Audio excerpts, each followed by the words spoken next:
Go ahead. Town Council meeting for Monday, April 27th, 2006, come to order. Thank you very much. First agenda item we have here is the approval or adjustments to our agenda. Do you have any changes or you want to have made or adjustments? No. Okay. So, Mayor, does that include the consent agenda? Yes. Okay, so I do have a No. couple, I do have a couple of questions. Change to the agenda. Does that include the? Include changing the consent agenda, yes, sir.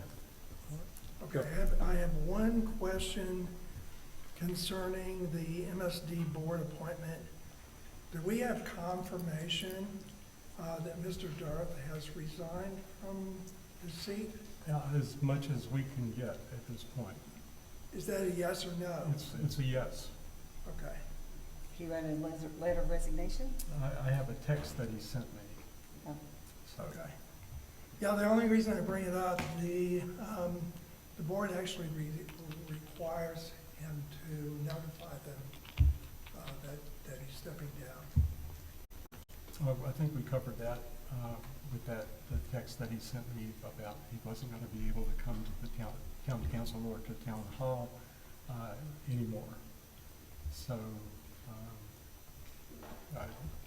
we spoke about that with their assistant town manager, and we moved forward based on that.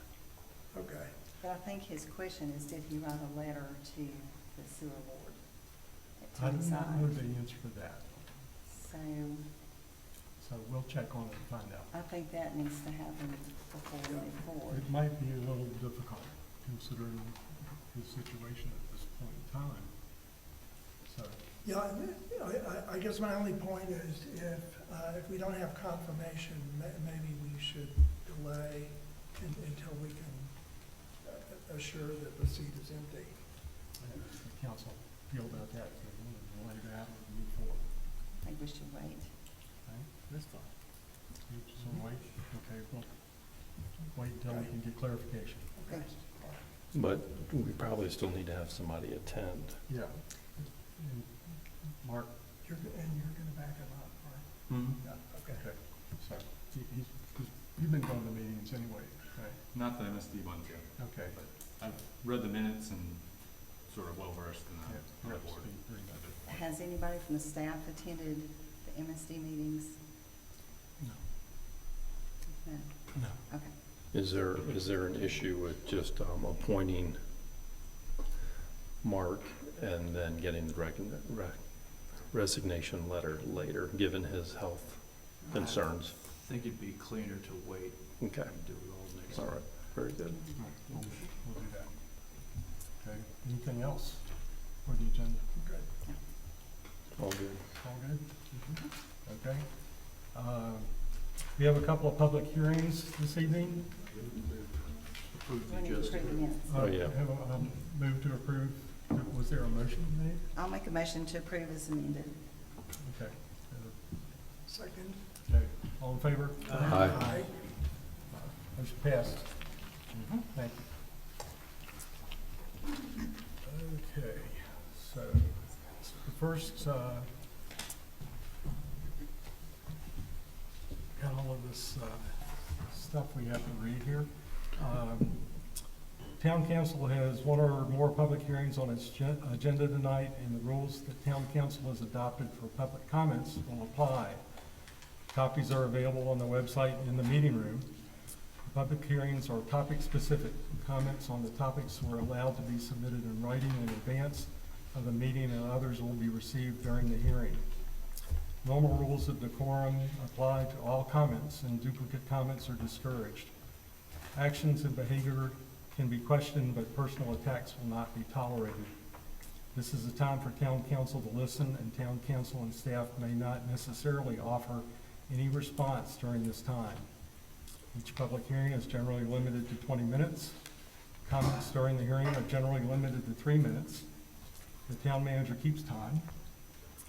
If the alarm indicates that your 3 minutes are up, you will not be cut off in mid-sentence, but you will be asked to wrap up your statements.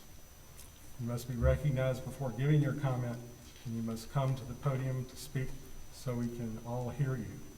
You should identify yourself by name before beginning your comments. Written comments timely received before the hearing have been or will be provided to town council, and we have received those. Thank you. Okay, so the first public hearing is the updated comprehensive land use plan. Mr. Eller. Thank you, Mr. Mayor and Council. It's hard to believe that tonight may be the conclusion of the process that started just under a year ago. But the current goals of the comprehensive land use plan, which was last updated in January 25, call for a comprehensive update of the plan. On October 6th of 25, and during a joint meeting with Town Council on February 9, 26, the Planning Board reviewed the components of this proposed plan. And during their March 2nd, 2026 meeting, the Planning Board has reviewed a draft of the plan and offered a unanimous positive recommendation to Town Council for adoption. State law dictates that the adoption of comprehensive land use plan must be treated in the same fashion as a zoning map or text amendment. Therefore, tonight's public hearing is required. Before I turn it over back to the mayor and for him to call on the general public, I would like to just mention a couple other things. If anyone has any questions of me regarding this document, or perhaps as a result of any comments that are received tonight, I'm happy to address those during the action portion of your agenda. I would also like for us to remember that in 2025, the town conducted a pretty solid public input process for this plan. Along with that was an online survey that produced over 300 comments, and staff also held in-person sessions that had around 45 attendance of those. The only other thing I'd like to mention, we amended this yet again even today. The only difference in this document that you will be asked to consider adopting tonight is on page 5 of the plan, which simply updated the date of adoption to tonight's date. If that changes, we'll obviously have to circle back to that.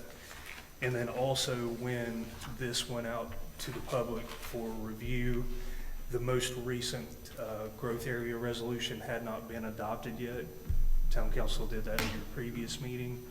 And so attachment C has been updated to include the 2026 version rather than the 2025 version that was included in this document when it went out to the public. At this time, it would be appropriate for Town Council to hold this public hearing.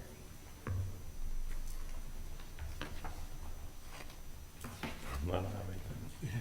Anybody have anything they want to add to this, or? Well, I'll say to the folks who poured so much effort into this is extremely impressive to me.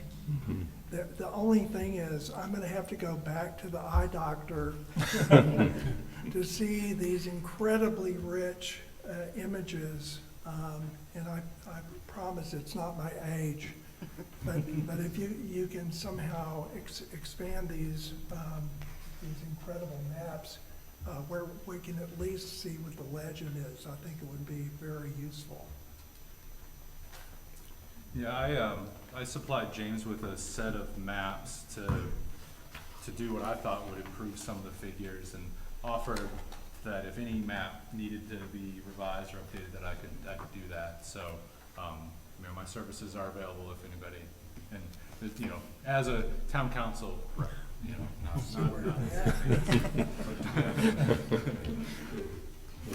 No, I think it's very well done. Yes, yeah. Any other comments? Yeah. We have one speaker that wants to speak on the subject of the comprehensive land use plan. Darla? Did you open the public hearing? I thought I did. Darla Letourneau, resident, 16 Lakeshore Drive. In response to the town's outreach asking for public comment on this draft, on March 25th, I submitted extensive comments. I would note that the draft comp plan today is unchanged from the version that the public was asked to comment on. While this plan correctly identifies our growth pressures, and I agree with Phil that it's a very well done plan, which I've said in my written comments, It does lack the specific tools necessary to ensure that growth aligns with our strategic goal of sustainable growth. It's not that it was supposed to be in here, it's just it's really important to remember this isn't the end, this is the beginning. Once this is updated, the town really needs to prioritizing developing specific land use codes and ordinances, zoning ordinances, that transform this plan into actionable policy. A top community priority reflected in our 5-year strategic plan is the need for parks, greenways, sidewalk connections, pedestrian safety. Yet we have seen little progress. While funding is a key tool in addressing this priority, it is not the only tool we have. The town needs to use its regulatory power to require walkability. Our current lack of requirements is evident in a couple of recent projects. The Palisades at Reams Creek has no walkable access to Lake Louise, which is just a couple blocks away. And the Northridge Farms development was permitted without requirements to connect the existing and planned infrastructure. Connectivity must be a mandatory part of the permitting process for all projects, not a point of negotiation on a project-specific basis. I urge the planning board and staff to review the materials I provided regarding Davidson, North Carolina, that offers a very successful roadmap for navigating growth while achieving a truly sustainable, walkable community. I made some specific comments on the Parks and Rec section. In particular, the discussion of the active Weaverville bicycle and pedestrian plan is troubling.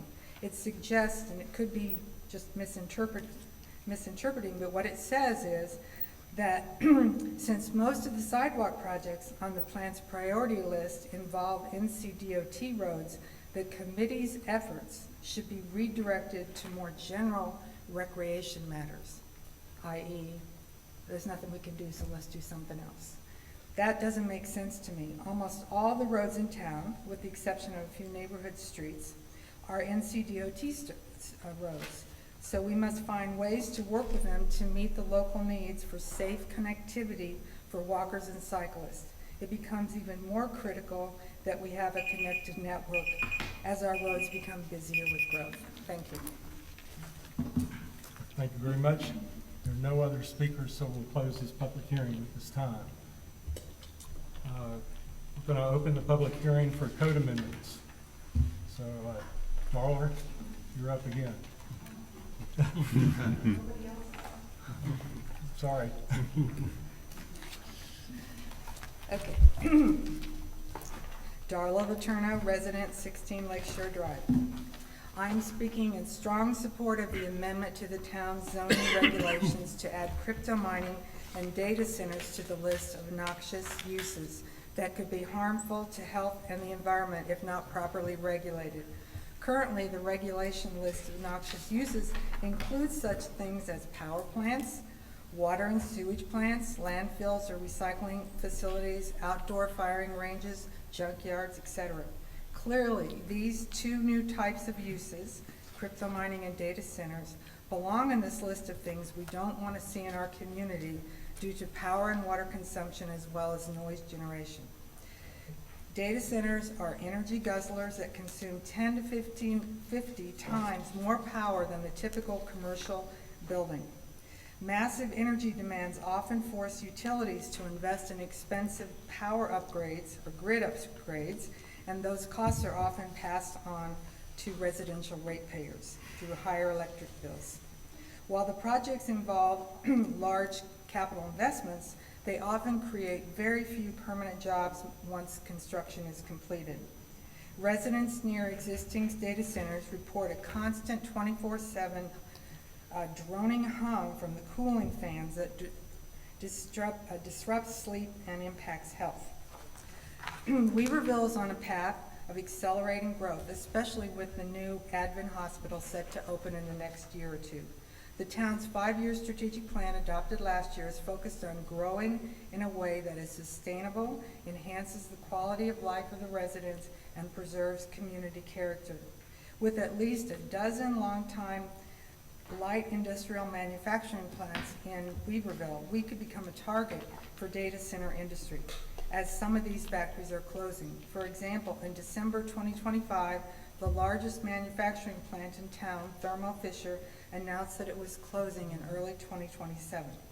One of the primary tools for managing growth consistent with our vision is to have strong land use codes and zoning ordinances that turn the town's strategic plan and comprehensive plan into actionable policy and practice, just as I said in the last comments.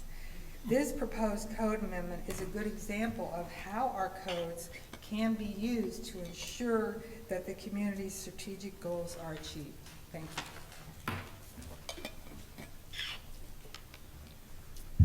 There are no further comments on that public hearing, so we're going to close that one at this time as well.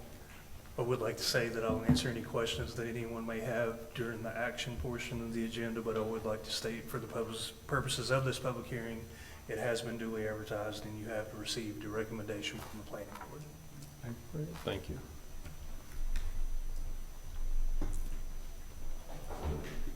Okay, we're now having, we close the public hearing. Okay, so the next thing on the list is, I think there's a fire chief that needs to be dealt with. Mr. Harris? Mr. Mayor, Council, tonight we have a badge pinning ceremony of Fire Chief Ray Canifax. His wife Kim and son Trey will be pinning his badge on.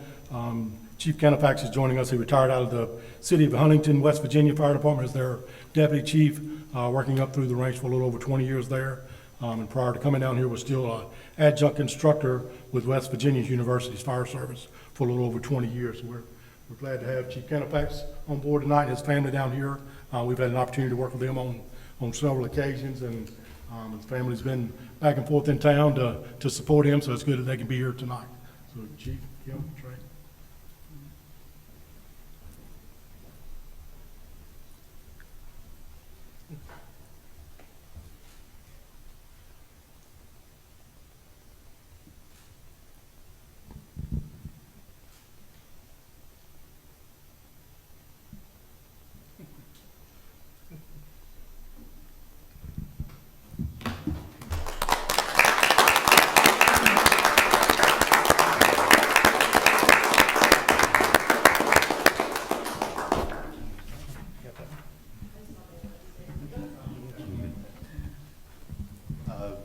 Just a few words to start with. Mr. Mayor, Chief Harris, distinguished members of council, thank you for this opportunity to have my badge pinned on me today by my family.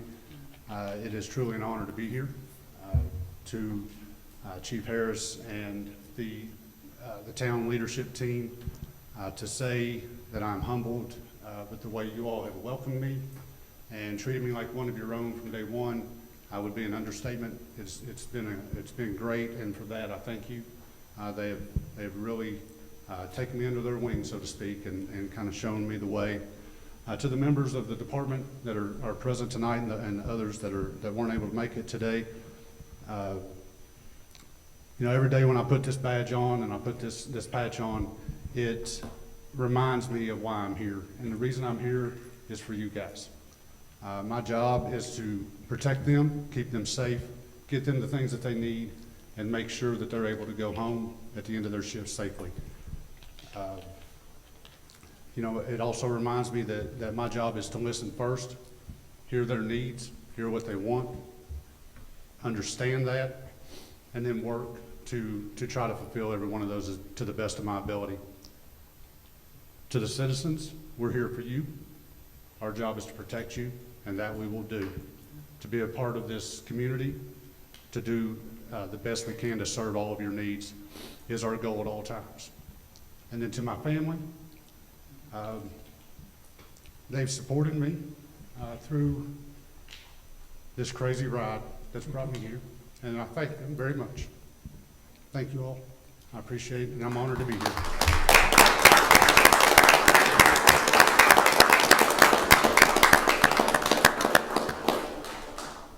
Congratulations, Chief. Glad to have you on board. I have another statement to read for you folks again tonight. Conflict of interest statement. It is the duty of the mayor and every town council member to avoid both conflicts of interest and appearances of conflicts. Does any member have any known conflict of interest or appearance of conflict with respect to any matters coming before town council tonight? Seeing none, we'll move forward. At this time, Town Manager Harris. Mayor and council, for your consent agenda tonight, page 113, you have your February 9th Town Council Workshop minutes. February 23rd, you have your Town Council regular meeting minutes.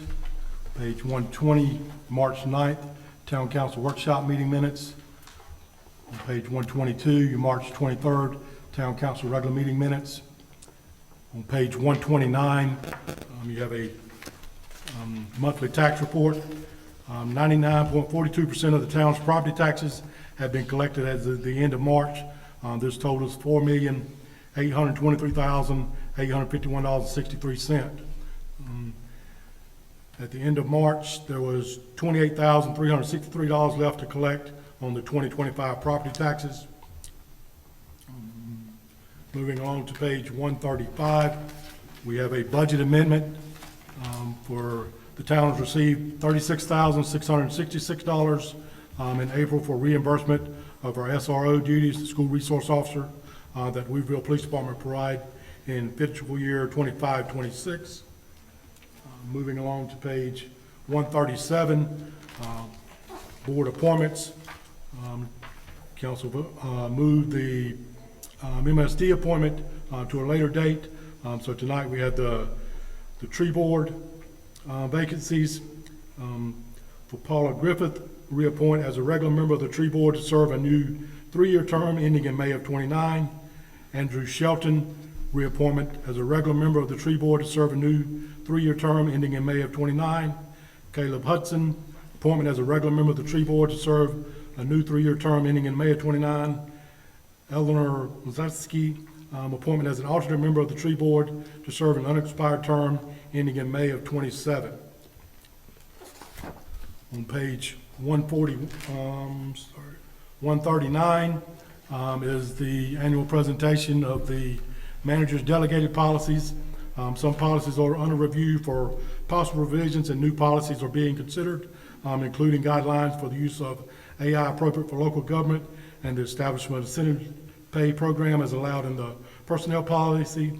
The incentive pay program is expected to incorporate some recognition for employee suggestions. Moving along to page 141 is a reimbursement resolution for vehicles, equipment, fire apparatus purchase.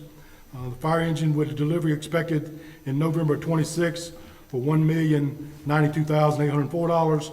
A fire engine with delivery expected in May of 26, $1,052,346, and a rescue truck with delivery expected in 2028, $1,367,741. An equipment loan will be needed in order to pay for these fire apparatus. Town council authorized to purchase these vehicles and other equipment in the fiscal year 27 budget. Those vehicles and equipment could also be added to this financing. One of the fire engines will have to be purchased prior to the loan closing and receipt of the proceeds, so a reimbursement resolution is needed in order to allow loan proceeds reimburse the town for those upfront expenses. Moving on to page 144, a proclamation for National Public Works Week. Whereas in 2026 marks the 66th annual National Public Works, sponsored by the American Public Works Association. We currently have just over 20 miles of streets. Lake Louise Nature Park, vital services could not be maintained or provided without the dedicated efforts of our local public works professionals. These are frontline workers, managers, and specialized staff are responsible for rebuilding, improving, protecting Weaverville's water supply, storm water management system, and road networks and public buildings, ensuring the safety, health, and quality and life for our citizens. Moving along to page 145, the Dry Ridge Historical Museum quarterly report. 324 visitors with a 135% increase over the first quarter of 2025. Volunteer hours of 580.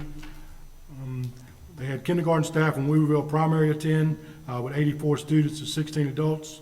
They hosted a coffee talk and interview with former Public Works Director Dale Pennell. And some new showcases there. They have Black History Month featuring the Hillside School and local churches and family Bibles in their in display cases there. Their social media continues to grow on Facebook with recent post created a large increase in non-followers responding to their post related to the Coleman Footbridge. Received over 12,000 views. Additional hours added to schedule during the tailgate market and evening events at the community center to attract more visitors. Mr. Mayor, Council, that concludes your consent agenda. Need approval to adopt as presented with the changes that you made in the beginning of the meeting. I'll make that motion. All in favor? Aye. Motion passes. All right, my turn again. The town manager's report. Senator Julie Mayfield and Daniel Moffitt have sponsored a local bill that would remove the town of Weaverville from the 10% satellite annexation cap found under North Carolina General Statutes 160A 58(1)B. The local bill was filed on April 22nd as Senate Bill 811. Our Dry Ridge Historical Museum, a historic Main Street tour. The Dry Ridge Historical Museum will be hosting a tour on Main Street on Saturday, May the 2nd at 9:30 a.m. The beginning location for that tour will be at the Clock Lot, and the public is invited to attend. County approval of apartment complex was 10 Silverwood Farms. As you know, that came before council, was not approved for annexation council. The county has adopted that, or 168 unit apartment complex on 10 Silverwood Farms property, to be known as the Belmont, has been approved by Buncombe County through a special use permit that was issued on April 8th. That permit indicates that they will have to add an inbound turning lane to Silverwood Farms Road to accommodate the anticipated traffic related to that development. Advent Health attended a groundbreaking ceremony with members of council and the mayor on March the 26th. We were notified on March the 30th that a certificate of need for the additional 129 bed request was not awarded to Advent. 95 beds were awarded to Mission HCA and 34 beds were awarded to Novant. Advent Health will hold a community engagement meeting forum 3 to 6 p.m. at the community center on May the 18th. That is Monday, May the 18th. Some handicap parking spaces on Main Street. C&T Paving began work on April 20th to increase the number of handicapped parking spaces for better access to Town Hall, the community room, and the Weaverville Library. Currently, there is one space in front of Town Hall and one space in front of the library. This work will expand the spaces from 2 to 6 and will ensure that all spaces are ADA compliant. Thanks for your patience as we work on this. As you saw tonight, we've still got some construction work taking place here in front of Town Hall while we modify those spaces. Speaking events, on March the 25th, I met with the HOA board to give an update at Rims Creek Golf Community. On April 22nd, a community engagement session regarding our budget was well attended here. There was approximately 20 members of the community and asked some good questions, some good dialogue and feedback on that. On April 22nd, we had the butterfly dedication at the Clock Lot that was well attended by the community. And then April 28th, we'll be attending the Weaverville Business Association meeting to give them an update on the town and the community for their interaction. The dedication of the butterfly, the unveiling and dedication ceremony for the red spotted purple butterfly that was installed at the Clock Lot. The mayor spoke, myself. We were there with, again, many people gathered for that event. We want to thank the community as well as the crew from Public Works for the phenomenal job they did with pavers there to make that so inviting and such a generating opportunity for photo aspects there. Our Main Street Nature Park summer music series, the Public Works crew's been working on repairing some minor damage to the stage and setting up the tent for the summer season. Staff has been actively working on the schedule, musicians for the event, which begins in June with the following schedule. June 6th. The band is still to be determined on that. July the 11th, Chronological Music will be a jazz band. On August the 8th, Chris Rozier, singer-songwriter, and September 12th, Queen Bee and the Honey Lovers for swing. And those were well attended last year, and we look forward to participating in those again this year. The LIFT grant application for outdoor pickleball center. Councilmember Barnett successfully uploaded our Phase 1 LIFT grant application for the outdoor pickleball center located at 115 Rim Street Road on April 22nd. Prior to that, a memorandum of understanding was signed with the property owner stating that the mutual intent to enter into long-term no rent lease for this project. If the town's application is approved to advance to Phase 2, town council will be asked to enter into a lease by the end of May so the town council or town has control over the property that is subject to the grant. Our countywide fire tax district, on April 21st, the county commissioners voted to adopt the single-wide tax district. The tax rate hasn't been set yet for the new single-wide district. We understand that the county manager's proposed budget will include a recommended tax rate, and that is expected to be presented on May the 5th. We're unsure at this time what the county funding will look like for our budget in the North Buncombe Fire District, as we talked about previously in our budget workshop sessions. That portion of the budget for the fire aspect is still fluid in that due to not knowing what revenue will be generated with the new county tax rate and the disbursement of that. Our Arbor Day program and tree planting at Lake Louise. The tree board held their Arbor Day celebration on Thursday, April 16th. Planted a Carolina silver barrel, which is native to the southeastern region. We also celebrated the creativity and talent of our local youth as we showcased the poetry and artwork of the North Buncombe Middle and High School students and recognized winners for their artwork and poetry contest there. The Stewart artwork and poetry is still currently displayed at the community center and will be displayed through the end of April. Paving at our Lake Louise, the paved walking trail has been completed and is now fully open to the public. C&T Paving has begun milling in the paving section of Lakeshore Drive from Quarry Road to Merriman Avenue, milling of the street, and paving is expected to start on, like I said, they started that project on April 27th. Some upcoming meeting and events. Public Works Department will be hosting an open house, and the public is invited to attend from 3 to 6 on April the 29th. On May the 4th, Planning Board meeting here in Council Chambers at 4 p.m. May the 6th, Tree Board meeting here in Council Chambers at 6 p.m. On May the 11th, Town Council regular workshop meeting, which will be a budget session. On May the 18th, our Town Council regular meeting and public hearing for our fiscal year 27 budget. And on May the 25th, Town office is closed for the Memorial Day holiday observance. That concludes the manager's report, sir. Mayor and Council. Thank you, Scotty. Thank you. Okay, we have another open comment for the public who signed up. So the first name on the list is Elizabeth Nagel. So, Yes. Dee, one addition to Scotty's report. We missed Arbor Day in terms of planting our Christmas tree. You know, I'm not sure if now's the right time, but Director Reese basically nominated a couple of resolutions for that outstanding question.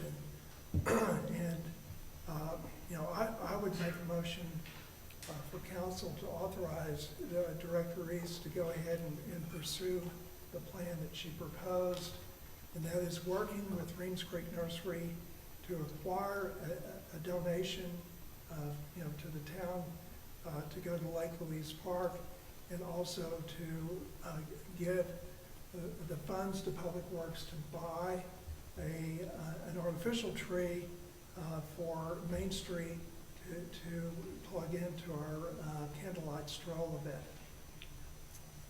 Okay, we have a motion on the table. All in favor? Say aye. Can we have a little discussion on that If you first? like. I thought, if I'm remembering correctly, Angela proposed a couple of different locations for a tree. And then Reams Creek, essentially, the tree that they donated, they pulled back. They they pulled back because we weren't exactly sure where one was Because gonna we go. couldn't make a decision. Right, and so then, I thought we were gonna we were gonna identify the location and then work with Reems Creek to identify what tree would be best That's the suited. motion. Okay. Is that location figured out yet? No, the motion is to basically empower Director Reeves to figure that out. Okay. Okay.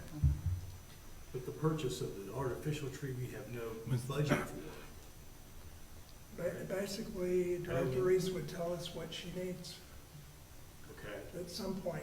Mayor, Council, if I may, one of the other discussions that you had at one of the previous meetings about the downtown tree was purchasing a live tree to use during the holiday season to place downtown on the clock lot. That is not a workable solution.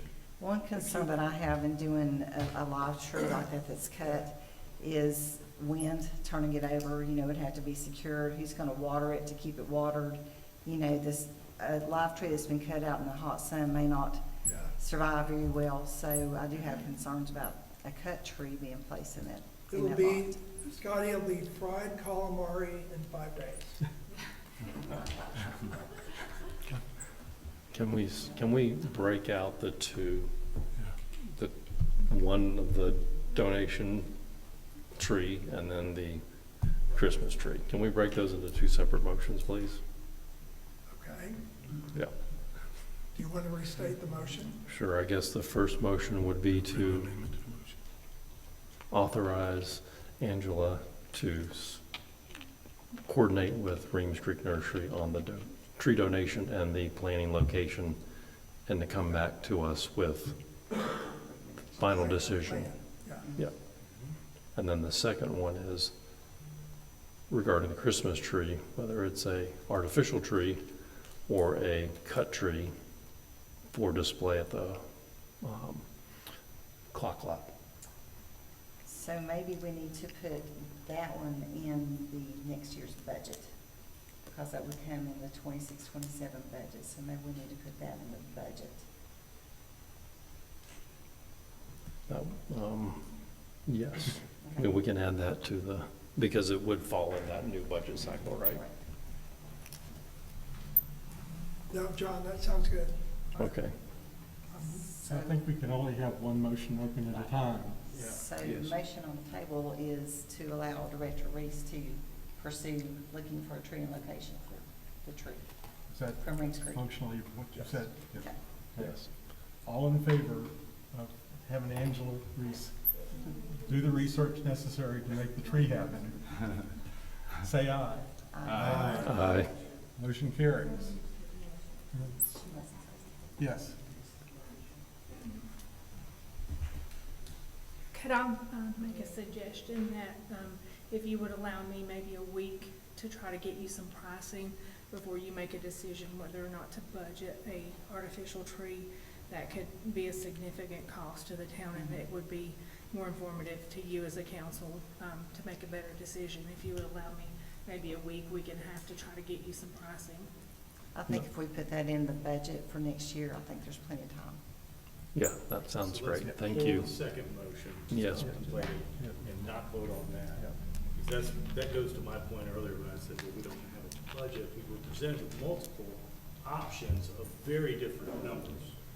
So let's hone that in before we vote on it. So we're gonna pull that second Yeah, motion yeah, back and yeah. deal with that. We get more information. Councilmember Barnett seems okay with that. Yeah. Yes. So, okay. Everybody okay with that? Thank you, Mayor.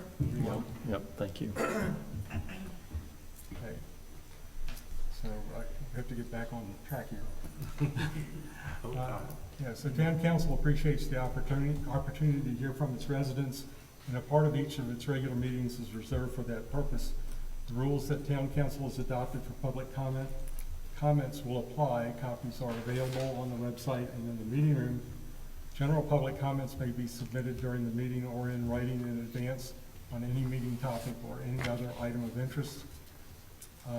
Since we had public hearings, the same rules apply that were reviewed earlier in the meeting for public hearing comments will apply to general public comments. The The first name we have is Elizabeth Nagel. Welcome. Good evening, Mayor and council members. My name is Lisbeth Nagel, and I'm a town resident. I live on Aiken Road. I'd like to address the issue of the historic trolley bridge. Unfortunately, my sister Erica Franzi and father Bernie Conrad received a lot of grief online for their efforts to save the bridge from demolition. In trying to make the town and town residents aware of the historic nature of the bridge and its value to local history, they have been accused of doing this for personal gain, greed, and folly. It's been said already, but I will state it here again. Our family gains nothing by the bridge remaining. It's nothing we've ever used. It's not an added value. In fact, it's more of a liability, probably. My family has deep roots in Weaverville, not just when my grandfather and father moved down here in 1963. My mother's family, the Joneses, had already been in the area for generations. My mom's father built the Stony Knob restaurant and grocery store among his many enterprises. And my parents have maintained our family business through many tough times, employing hundreds of townspeople over the years. They have restored and maintained 2 historic homes, as well as very purposefully left many acres of prime property as woodland. In other words, they have a record of being an asset to the town. Our interest in the bridge has been solely about the town not losing an important piece of local history. It could remain a monument to the past while providing a beautiful entrance to the town. If Weaverville took on the care of the bridge, it could be improved as a gateway to the town. There was criticism of why, if we care about the bridge, did we not already fix it ourselves? We have always been told that the state owns the bridge and that they were to maintain it in perpetuity, that we were not allowed to fix it. The state had maintained it for decades, so there was an agreement that was honored until only a few years ago. If Weaverville does take over ownership of the bridge, the cost of repair and maintenance is really a drop in the bucket to the town. But if a campaign is made by the town or the Dry Ridge Museum, then we as a family will generously contribute. If it's decided that the bridge must be taken down, then I urge all involved to request that the state remove it responsibly, preserving pieces which historic societies in town are interested in saving. Thank you. Thank you. Thank you very much. Judy Craig? Thank you. I'm Judy Reagan Craggs. I'm the current director of the Dry Ridge Historical Museum. I want to thank the council again for your continued support of the museum. Mr. Harris has already made many of the points that I wanted to make in our report tonight, so I thank him for that. I would say that we had a very successful coffee talk last Friday. We exceeded the limits of the multi-purpose room at the community center with 41 participants. And there was a great interest in the history of the trolley in Weaverville and the bridge in that event. It was about Weaverville after the first 150 years. Next week, we are going to have an evening event with Rodney Edwards, and he is going to share his stories of Rodney's Garage, and I think that will be extremely entertaining.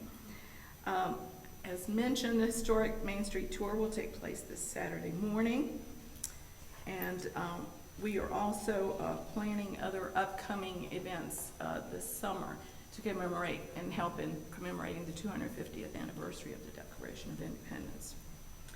Regarding the trolley Coleman footbridge, the museum recognizes DOT's position on the bridge and the difficulty of rebuilding or repairing the bridge.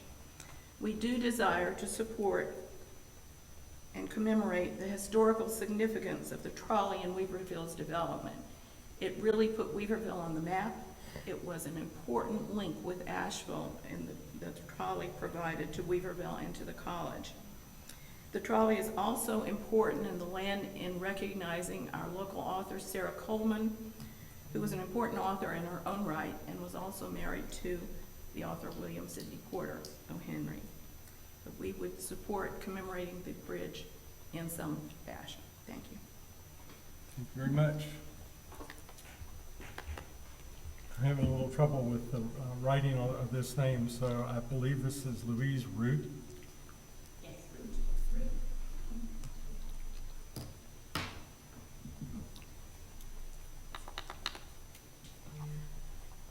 Good evening, my name is Louise Root.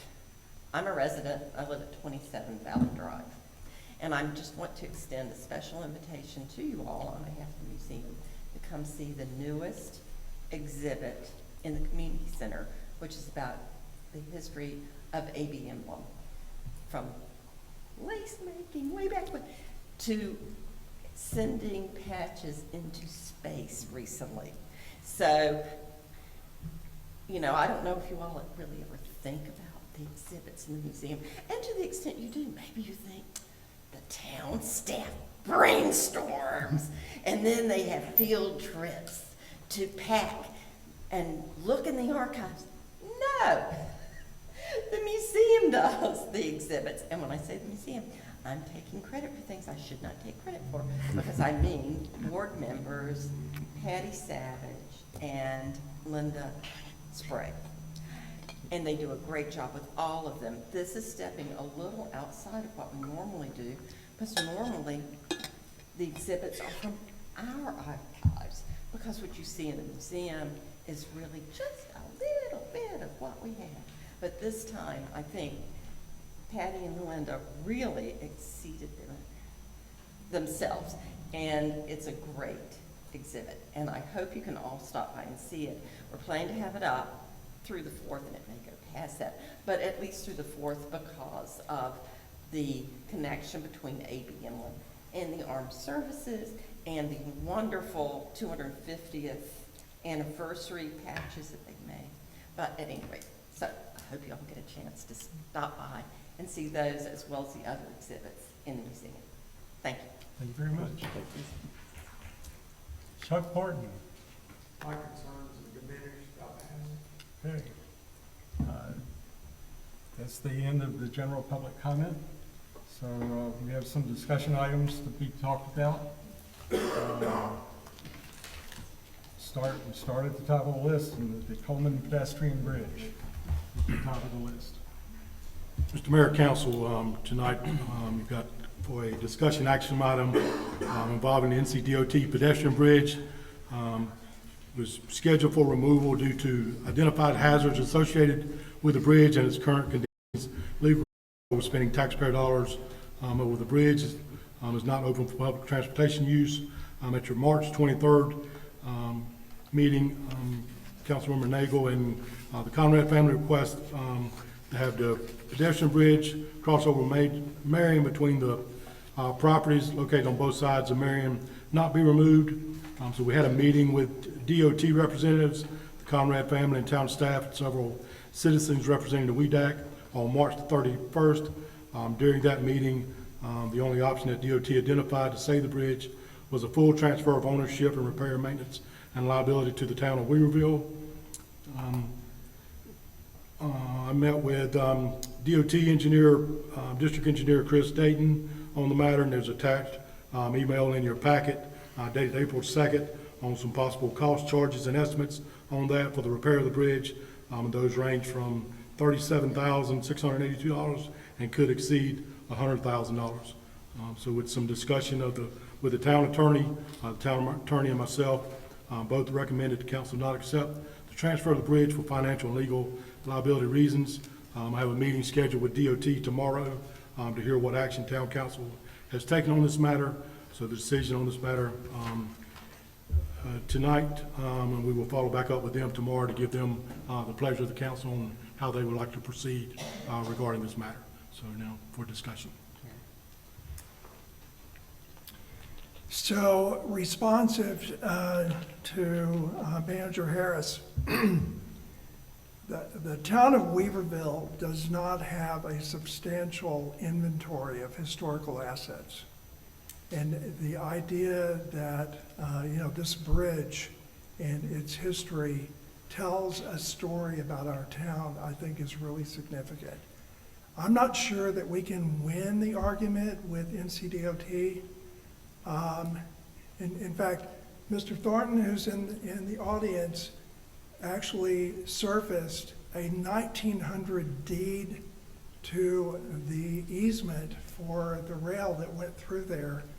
And it basically does not convey any rights to the property of the road. It basically is an easement.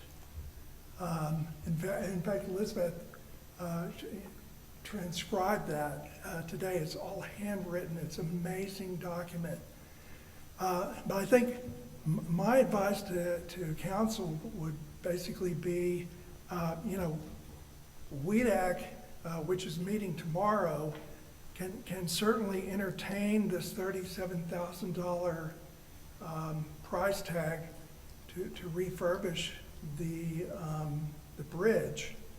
Wherever it is placed, I think my request to all of you would be to give our citizen committee another 4 weeks to basically get organized with respect to fundraising. And Scotty, go ahead and have the meeting with NCDOT, but we'd like the opportunity to raise funds to salvage this important artifact for the town and basically turn it into, something that's really, admired, a readable story and something that could be lasting in terms of our historical assets.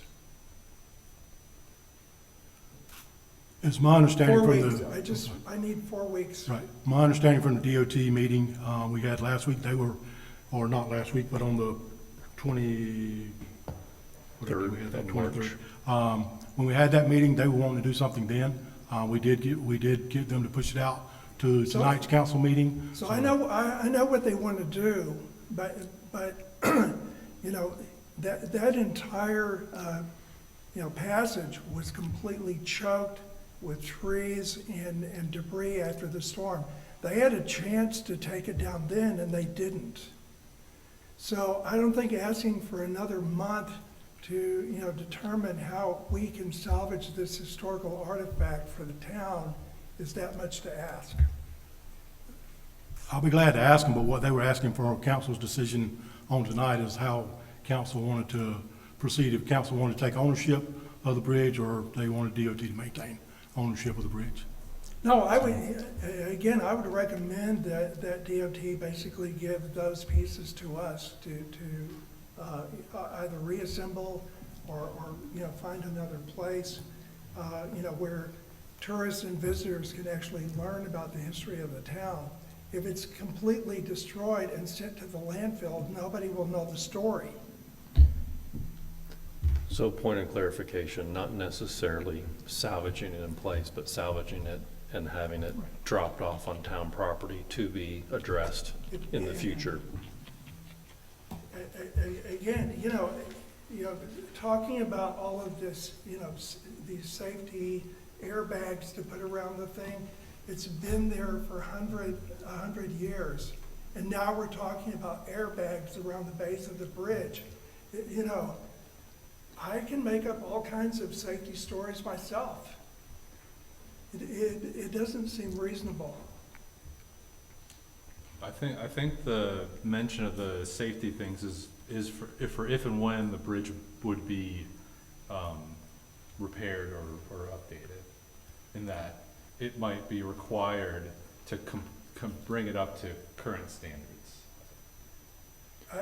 NCDOT has had infinite days to do that, but now it's an issue, is my only point.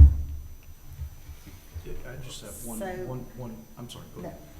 So what I would like to see is if we do have the bridge taken down, I agree with Phil that we do need to salvage the parts and pieces of the bridge. I hate to see it just taken down Thrown the away, crane yeah. and thrown in a landfill. I would like to try to salvage the bridge so that we can preserve the meaning and the history of the bridge and find a suitable place to put it.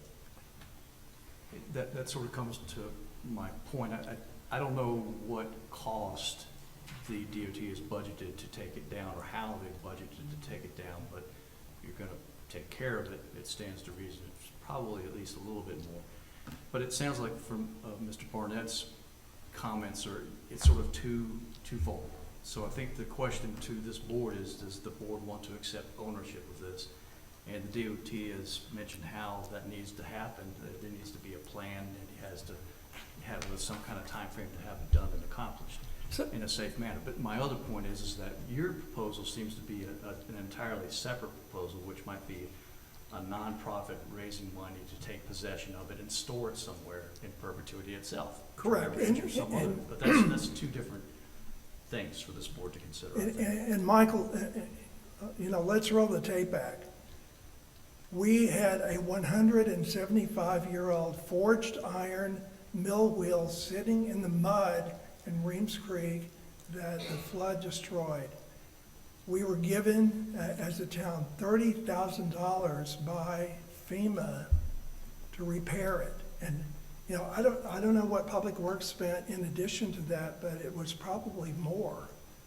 So, the point is, the mill wheel is important enough to the town of Weaverville to jump through hoops to put it back where it was. And I think, at minimum, we should consider what can we do to save the Coleman Bridge as another exhibit to the history of the town. I'd say I'd support that as well. The threshold question of whether or not the town should take ownership of the bridge, I'm gonna just go ahead and say it. I'm not in favor of that. I don't think that that's the best use of town funds. Also, as a point of... No, I know that. Funds are being spent, Peter.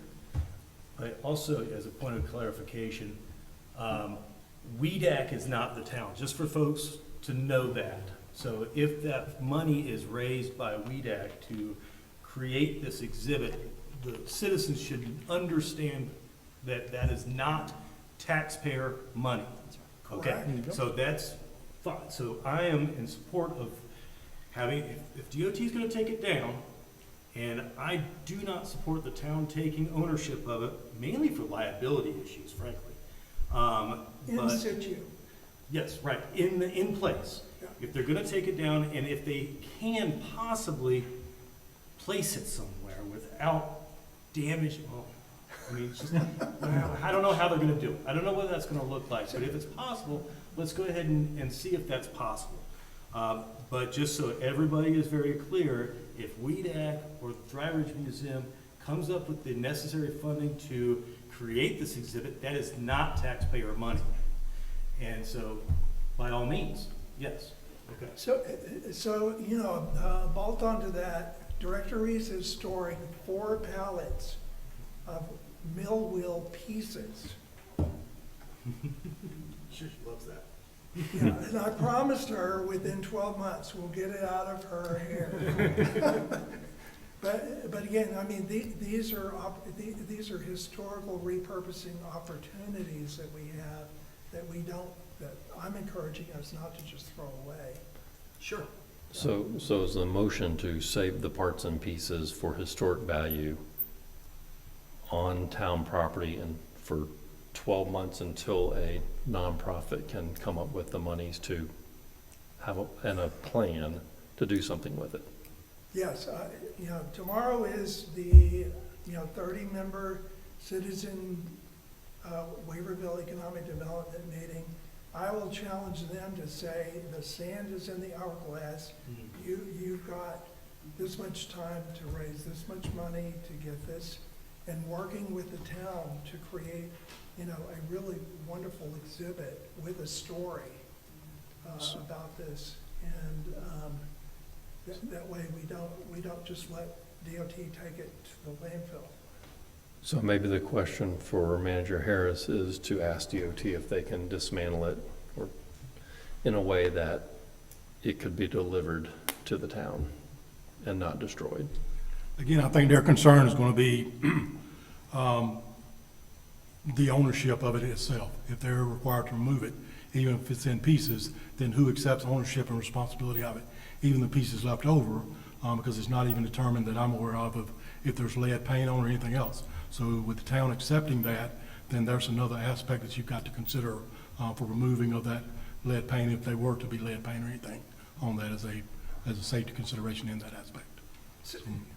So I've heard the lead paint allegation. Basically, we've got a number of historic homes in town that probably have at least 10 times the amount of lead paint on them that the bridge has on it.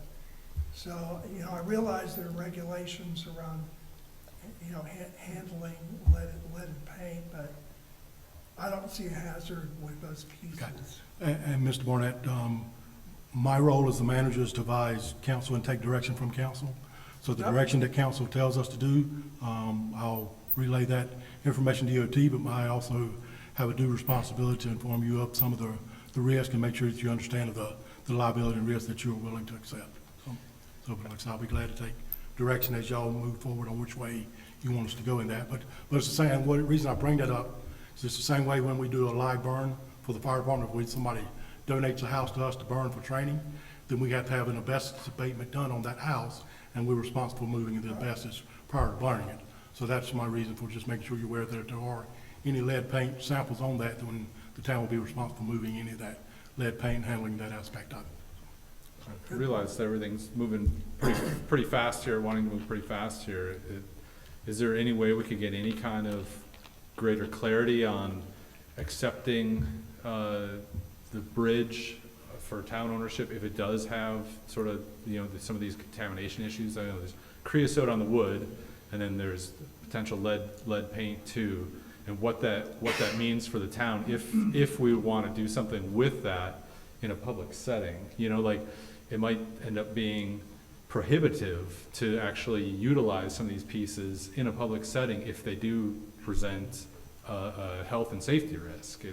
And then if we have those pieces, we can't do something public with them, which I strongly support. I think it'd be great to do something with the pieces as a commemorative, item for the town.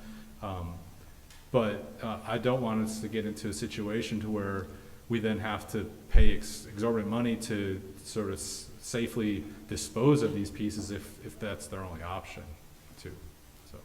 So I want a couple of things. My concern has always been about the liability that might occur if someone were to be injured with that attached to that bridge in some way or another. And with that, set that aside, how is it gonna get moved and who's gonna pay for that? Because it can't stay where it is. If DOT forces us to take it down, Well, they would take it down. yeah, I thought DOT offered to provide us with the pieces of the yeah, bridge. Mayor, if they take it down, I think, we would coordinate with Public Works basically to say, where can we store this until we can reassemble it? And, again, we talk about liability. We debated the liability about putting the wheel back. From what I understand, we're waiting for power to make the wheel turn. I don't know how I'm gonna keep kids off of it. Yeah, it's not gonna turn. It looks like a lot of fun to me to jump on it and ride it around. The bridge doesn't move, it doesn't turn. Should Yeah, we? but it's 20 feet in the air. Yeah, but again, if NCDOT, Should we? I think the bridge is gonna come down unless we take a full ownership with it up top. I don't think any of us There's really, no so I don't know, I'm not supportive of that. There's not, I don't think there's any support around the table for that. Right, so I think the bridge is gonna come down, it's just a matter of, okay, as it comes down, can we park a public works truck underneath it and have them put the pieces in the back of that? Can that happen? Maybe, I don't know. What to say. Should we? Until they start figuring out how to take it apart. What pieces were worth I salvaging don't know. on it? I mean, the metal beams, the creosote timbers. I mean, I would think the wood pieces could be reconstructed with other wood. Maybe the metal beams. Director Craigs has a comment.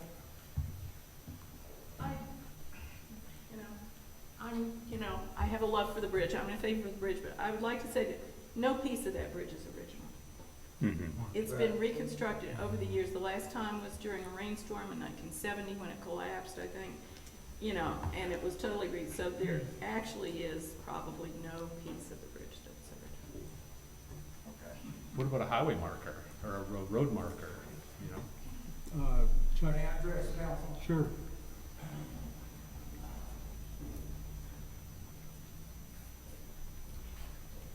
My name is Chuck Thornton. I live at 1 West Cove Street in Weaverville. There weren't very many of you all who actually attended this meeting. One of the main concerns that Mr. Deaton had was that the final choice is not his, it's the Adjutant General's office. And the liability, it's the Attorney General's office and the liability associated with it. Number two, you know, they're talking $100,000 to put some sort of barrier along those concrete pylons that the bridge sets on. And I have one other issue. Is council willing to accept their offers? Because we're talking $15,000 some odd dollars just for traffic control to take it down. And I'm quite certain that there'll be that same cost in trying to repair that bridge in any form or other. And then is council willing to accept their estimate as gospel, or is council going to have to fund, and if they do approve the delay, is council going to fund a separate independent engineer's study? Thank you. I just looked through some of the notes from the meeting. Scott had mentioned a few moments ago, and Chris Dayton, local engineer for DOT, indicated during the conversation that DOT cannot transfer ownership to a private owner. So that takes some of the discussion off the Correct. table. Yeah, but, Can I make a quick comment along the lines, as Chuck said? Just another creative solution, Phil, because I think everybody here's read the tea leaves that the bridge is going to come down. That doesn't seem to be debatable. The thing you're talking about is it worth preserving? And what I heard Ms. Craig say when I read in the John Boyle article is it's a copy of the original bridge. Okay, and it sounds like it was made in a way that might have some safety issues, you know, with lead paint or things like that. If you're looking at raising money from WEDAC and private donors, why don't you just build a reconstruction of the original bridge in wood, find an old photo, make the thing look like it originally did, because this bridge never even went over a trolley, and it was put up in the 50s. So if you're going to put any money and time into something, you know, try and recreate the original thing. It's going to have more historical value than what you're going to be messing around with here, which has zero historical value. And then at least you can say, this is what it looked like. This is a copy, it's a replacement bridge, so. Just my 2 cents. Has a picture of the original. Yeah, I mean, I've seen fuzzy pictures of the original, you know, so just a thought. That's a good And point. I think the historic marker is important, and I know there's a little bit of legwork to do on that, and it probably takes a lot of time. But I understand from staff that that's possible to make that request. Is that true? Yeah, there was something, I read through those notes as well, and there was something about the ownership, in that some of that was a little unclear about who actually owned it. And it just seems like that this is a real moving target, but the idea of how much, what is the town going to pay for in terms of removing it? Is that going to be paid to DOT? Is that how that works? Or are we going to have to get a contractor to do it? You know, there seems like there's a lot of stuff. My understanding from the conversation, Mr. Mayor, was DOT, if the town took ownership of it, DOT would remove themselves from this project and all liability with the Attorney General's direction. The town would assume responsibility from everything from removing to directing traffic and all that's entailed with it.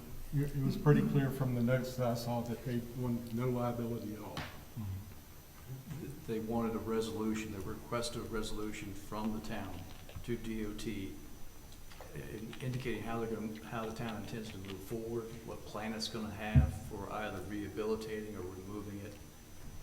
So that's the only mechanism I saw that sort of inferred granting extra time. A plan to take ownership. Yeah. So So- are we reaching any consensus here, or do we need to? So, again, whether we are able to acquire pieces from the existing structure or, as Jeff said, reconstruct, a historical replica of what we had. My plan tomorrow basically is to challenge the citizen committee to raise the money to do that. So, again, I know we can't control NCDOT's, their hazard awareness, and, I agree, we are fortunate that we have not had any accidents there, because it is very narrow. Yeah, and DOT has a lot on their plate right now since They they really do, broke yeah. ground on the connector, so. Yeah. But we will, as an economic development group, we will pursue fundraising to create a historical exhibit. But in the meantime, they need an answer to this one question. And it would be my suggestion, and I think it's the most prudent course, is to keep it as simple as possible.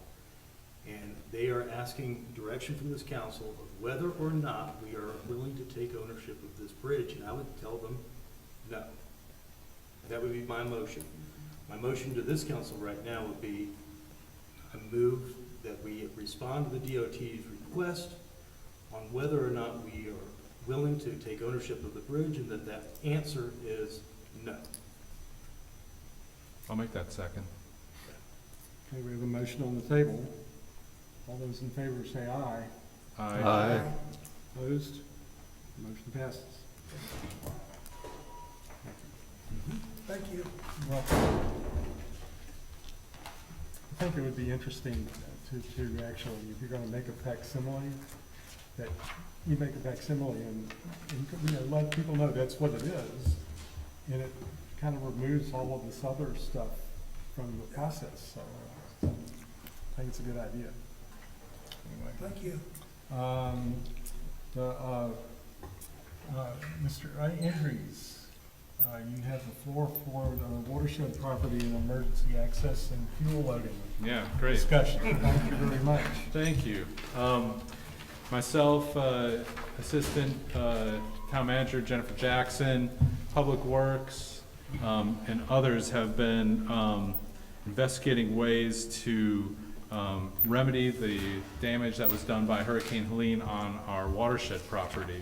I don't know if you can see these figures here. The first one shows what the forest canopy height looked like pre-storm, with trees over 100 feet tall, and then after the storm shows the extent of damage that occurred on the property. As a result, the property has a tremendous number of down and damaged trees, and all the former roads, or if you want to call them roads, but access points on the property are completely inaccessible. And so once I got onto council, I started looking at ways that we could fix this problem. Mainly I was concerned about the fire hazard and also the safety hazard of the property. And through looking, I think we found a near home run of a proposal in that we found through working with eco-foresters, their local forestry group, a cable salvage logging operation that will come in and remove all down and damaged trees that are marketable for them. Through that process, we'll clear the existing roads that are on the property. Their equipment will only be damaging those road areas. The cable logging is a lower impact logging operation. And essentially what they do is they throw cables out, and that when they when they harvest a tree, they hook it to a cable and lift it off the ground and then bring it back to the tower to where the equipment's set up, and then they chop it up and then they remove it. So it's, Mark, it's not a drag and load? It's not, no. They will lift, they're kind of lifting the trees. There is some slight scouring, but then once it gets moving, it's lifted. And the only equipment is gonna be on the old existing road beds. And so that is the majority of the damage. So, the property's under a conservation easement. We've gotten, tentative okaying from them to proceed.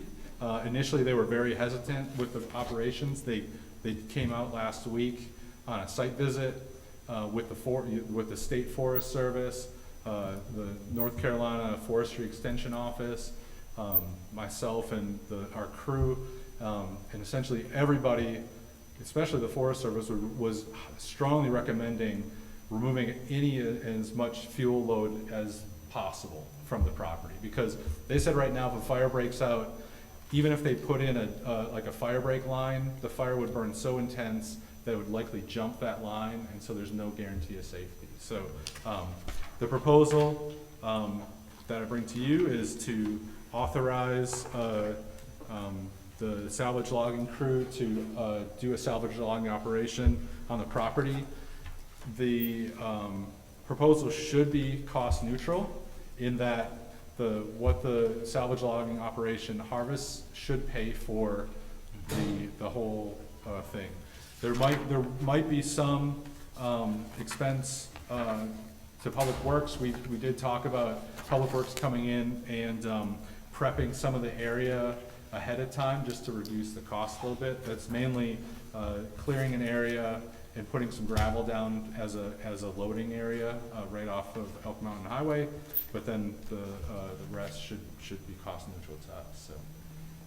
So obviously, supply and demand has no effect on the price of mulch in Buncombe County. Are they gonna turn this into lumber? Lumber, yeah. Mhm. Oh, They'll be pulling out the bigger trees. Okay. Bigger than 24 DVH, and then they'll sell that as. There's a ton of oak and hardwoods there, so the hardwoods are very desirable. And Mark, if I remember correctly, you said this was kind of time sensitive. Yes. Because if the trees are on the ground, they're Yeah. gonna start to rot. The salvage log window closes after about 2 years, and we're about 1.5 years into this. Yeah. And so Yeah. time is of the essence. Seems like this is a good idea, a good process. From talking with the logging folks, eco-foresters, I think we've compiled a really great group here. I think we've got a really neat story to tell. And I'm thinking long-term on this, to where this is step one, is to remedy the safety and the fire issue. And then step two is thinking about, okay, what are we gonna do about invasive exotics? What are we gonna do about potential for reforestation if that's needed? But step one is we just need to be able to access our own property, which we can't do right now. I don't know, Jennifer, if you have anything to add there at all, or? Well, I think anything we can do to mitigate fire danger is important. We're in a drought and there's, forest fires all around us. And I think anything we can do to mitigate that and clean that up with no cost to the town, I think that's amazing. Yeah. So somebody like to make a motion that we pursue this and move forward with it? All in favor? Aye. Opposed? Motion passes. Thanks, everyone. Thank you very much. Thank you, good work. That's a great idea. Isn't that crazy? I know. When you go out there, you can't really see. Land of Sky? Yes. Thank you, Mr. Mayor. I know that everybody here is in anticipation of Advent Hill's opening at the end of 2028. Just to clarify Mr. Harris's comments, Advent was not awarded the certificate of need for the 129 beds that they had requested, and some people get very confused with that, thinking it affects the current plan of build, and it does not. So what we have broken ground on back in March was for the 67-bed hospital as originally planned, with the top floor being a shell for an additional 26 beds that are still in litigation. So yes, we are still getting a hospital. Yes, it's still gonna be as scheduled on the 93-bed plan that we originally came up with, or the Advent came up with. The extra 129 beds that they requested were for a second building, so it does not impact the original plan of the build, and I know there was a lot of confusion about that. Those 129 beds, 34 were given to Novant Health for their cancer hospital out in South Asheville. The remaining beds were awarded to Mission HCA, despite all of the issues that Mission HCA has had.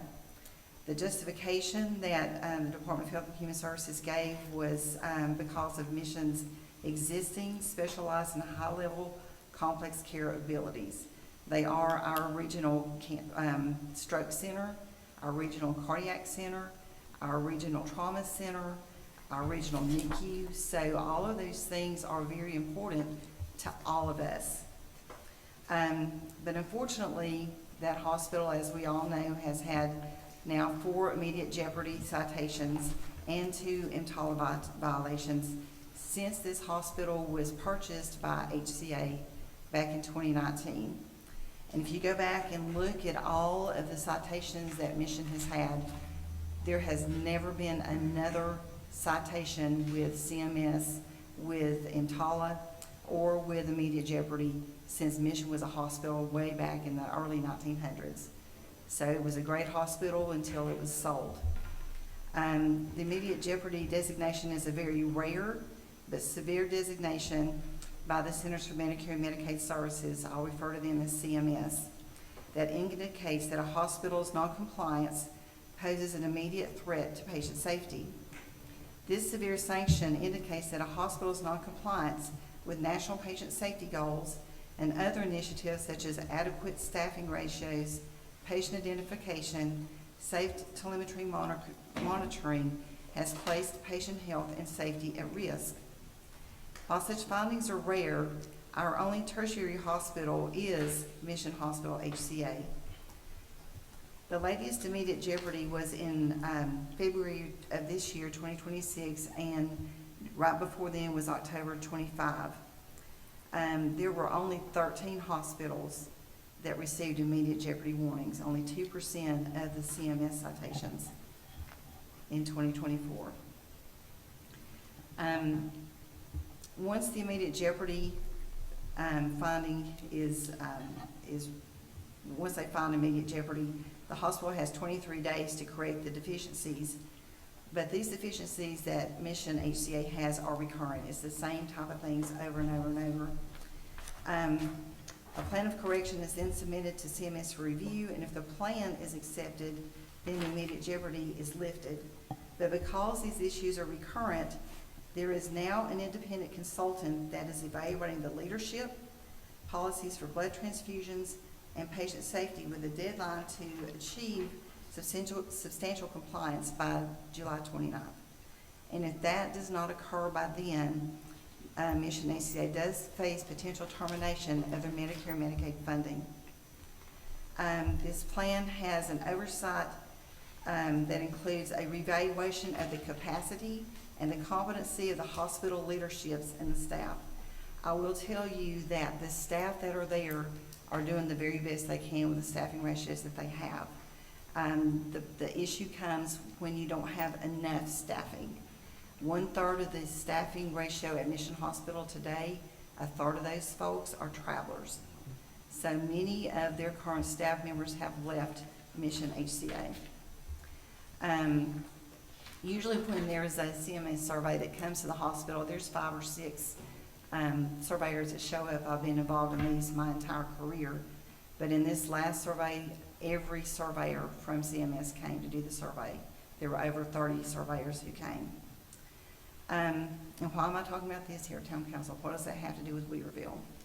Well, I serve as a delegate, as a municipal delegate for Weaverville for the Land of Sky Regional Council. The Regional Council is composed of 4 counties, Transylvania, Henderson, Buncombe, and Madison, and there are 16 municipalities within that region. Land of Sky has spoken with CMS regarding this leverage that is available towards Mission Hospital from CMS, like what can we do? And really, the only thing that they can do is tell Mission HCA that we will no longer allow you to bill for Medicare and Medicaid services.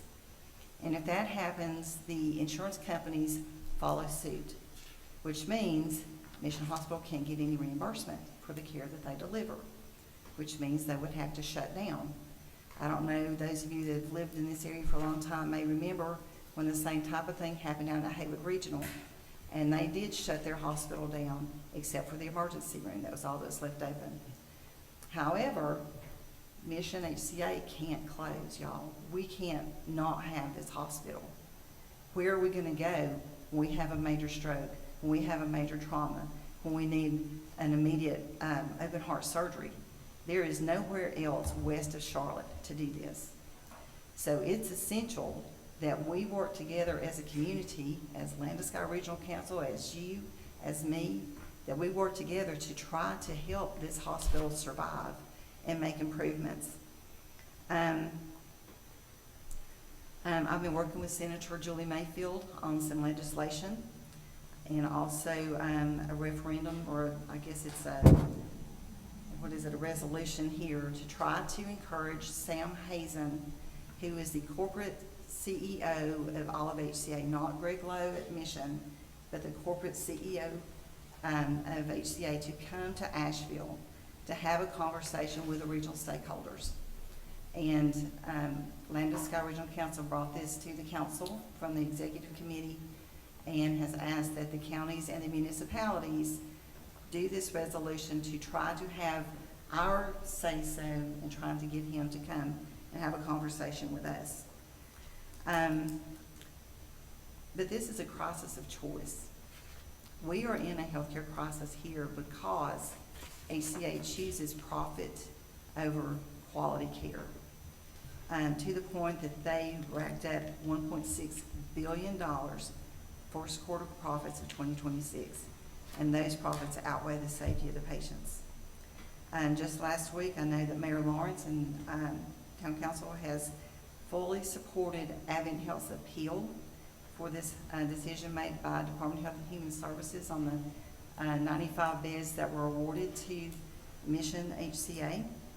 And that letter of support was drafted just so that we can be on record as saying we support this appeal process. Advent Health represents the best alternative to this hospital monopoly that we are stuck with here in Western North Carolina, and we all deserve and demand the return of quality health care to our region. Advent Health will serve our town, our region, and our neighbors north as originally planned, no question about that. Our rural neighbors will continue to benefit from their outreach, as the hospital itself is the hub with many spokes that goes out into these rural communities. But in the meantime, I will continue to advocate for safe patient care of all of us with Mission Health. In 1 week, I personally served as a patient advocate for 4 patients and families at Mission Health as they were receiving care, and I will continue to do so. I do support the legislation that Senator Mayfield is presenting to our state legislators, as well as the Health Care Accountability Act that Congressman Chuck Edwards is presenting up in Washington. As other opportunities arise, I encourage all of us to advocate for improvements of Mission HCA, and I will continue to advocate for all of us to receive safe health care in this region. But for today, our 4 counties in Landisky Regional Council have agreed that we will offer this resolution to Sam Hazen. Whereas Mission Health, which includes Mission Hospital in Buncombe County and their 5 satellite hospitals in Transylvania, Macon, Jackson, Mitchell, and McDowell counties, is the healthcare backbone of the Western North Carolina. And whereas Mission Hospital is the only one-level trauma center west of Charlotte and our only tertiary hospital within the 18 westernmost counties. And whereas for-profit, publicly traded HCA bought nonprofit Mission Health in 2019 and quickly made significant changes, including reducing Mission Hospital staff by the hundreds, while closing primary care practices and reducing many services previously offered. Whereas hundreds of long-serving and highly skilled nurses and physicians as well as numerous physician practices have left Mission Health, and especially Mission Hospital itself in Asheville. Whereas due to these staffing reductions and other management decisions, Mission Hospital has been cited by the Federal Centers for Medicare and Medicaid Services for immediate jeopardy in 21, 24, 25, and 2026. And whereas Mission Hospital was found to have violated the Federal Emergency Medical Treatment and Labor Act in 2024 and 2025.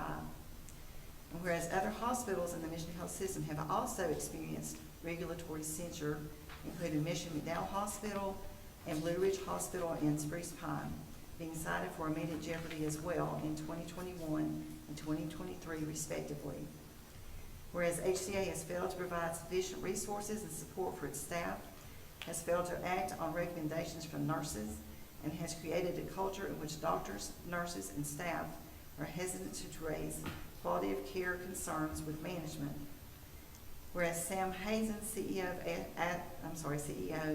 of HCA, said at the time of purchase, "We are excited that Mission Health chose to be part of the HCA healthcare family.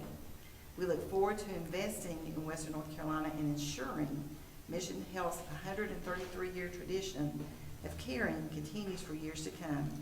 This is a model partnership and one that we hope will be replicated to benefit many similar communities."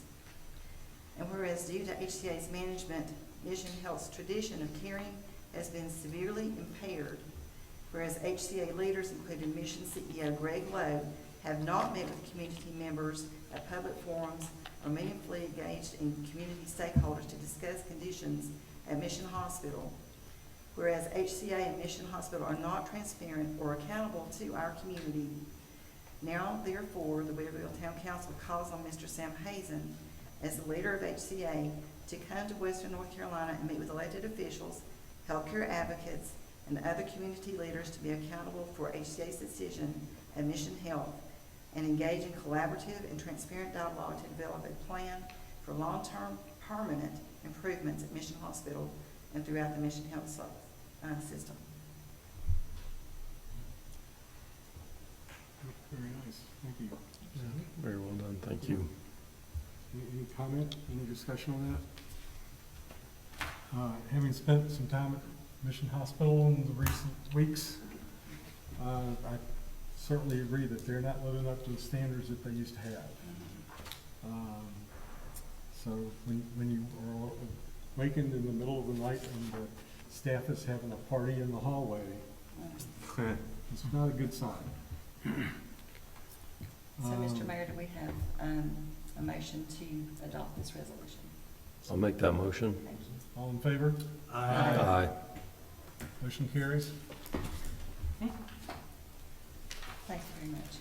Thank you, Joe. Town Manager Harris. Mayor and Council, tonight, so in your discussion item will be some more direction on the budget in itself, which also offers an opportunity for public comment. So if you would like to see if there's anyone for public comments first, and then I can bring up some questions that we had moving forward as well. Don't have anyone who's signed up for it. Does anybody would like to make public comment regarding the budget? Okay. Seeing none. Previously at our May 11th workshop, you give us some direction on what our proposed tax increase was 4 cents. Our current tax rate is 38 cents. Revenue neutral was 27 cents. We proposed 31 cents with the budget that was recommended with a use of 1.25 on the fund balance. Council give us some direction to review reducing the fund balance and the opportunity or possibility of considering an increase in taxes itself in that. So what we looked at is if you went to 6 cents, it would reduce the fund balance uses right around 900,000, so just under $1 million if you went to that 6 cents, which would be 33 cents on that aspect. So those are, and like I said, we'll come back to you with more information, but just trying to get some direction and guidance and before our next budget workshop session on what that would look like and what you were comfortable with in that request. Another item for discussion would be the outside funding source, since was presented before. There was concerns about the amount that was in the recommended budget with the WBA, the Weaverville Business Association, $6,000, Senior Meals, $6,000, and the WEDAC Economic Development Committee, $2,000. So if you would like those increased or decreased, or any direction on those, we'd be glad to take some direction on that for outside funding sources or contributions.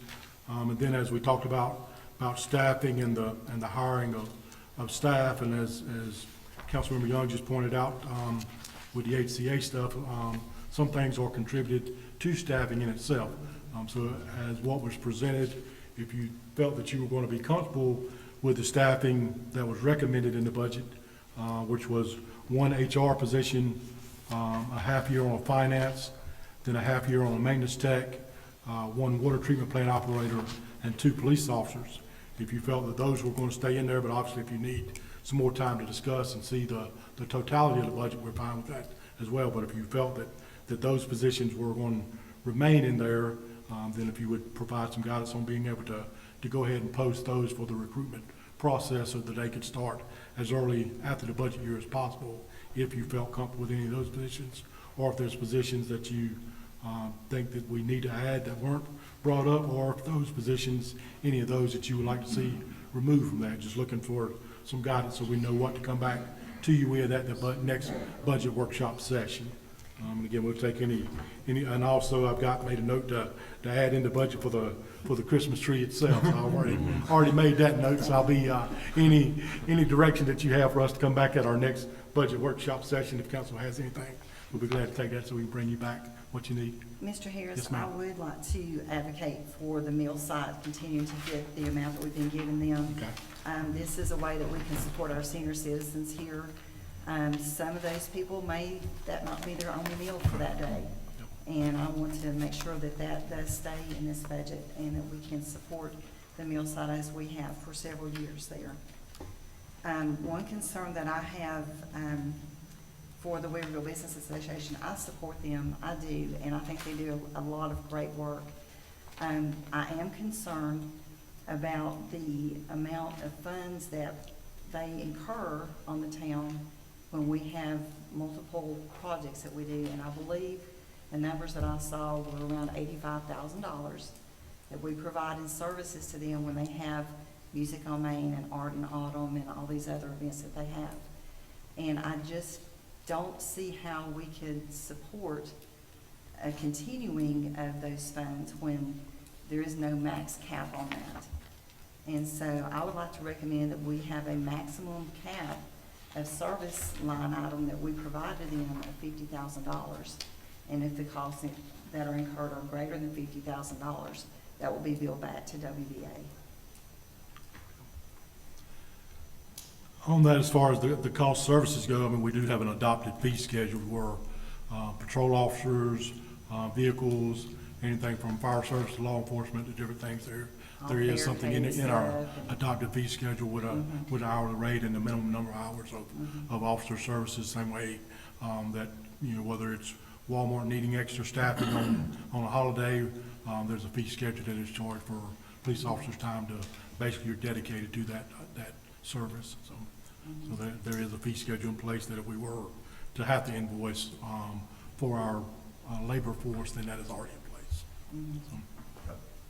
So, Yeah, I'd also like to footnote in terms of the line item stipends that the town has typically gifted our organizations. Certainly from the WEDAC standpoint, we don't need $2,000.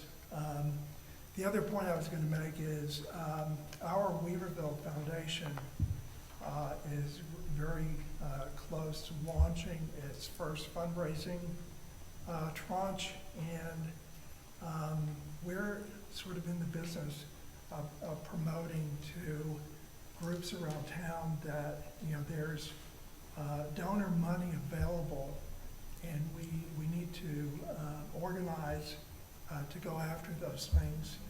And so my demeanor in terms of of organizations who are asking the town for money is basically to ask the question, where have you gone before now?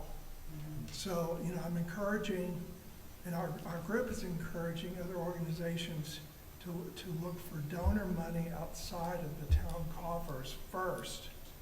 And, you know, if those things don't yield, maybe there's a good case to come back and ask you. But I think, first of all, we need to try to run the traps in terms of where we can raise donor money. And a good example is the Ball Crank Pickleball organization has got 8 investors, $1.25 million on the table. And so my encouragement is, the money's there. You know, you just have to go ask and get organized.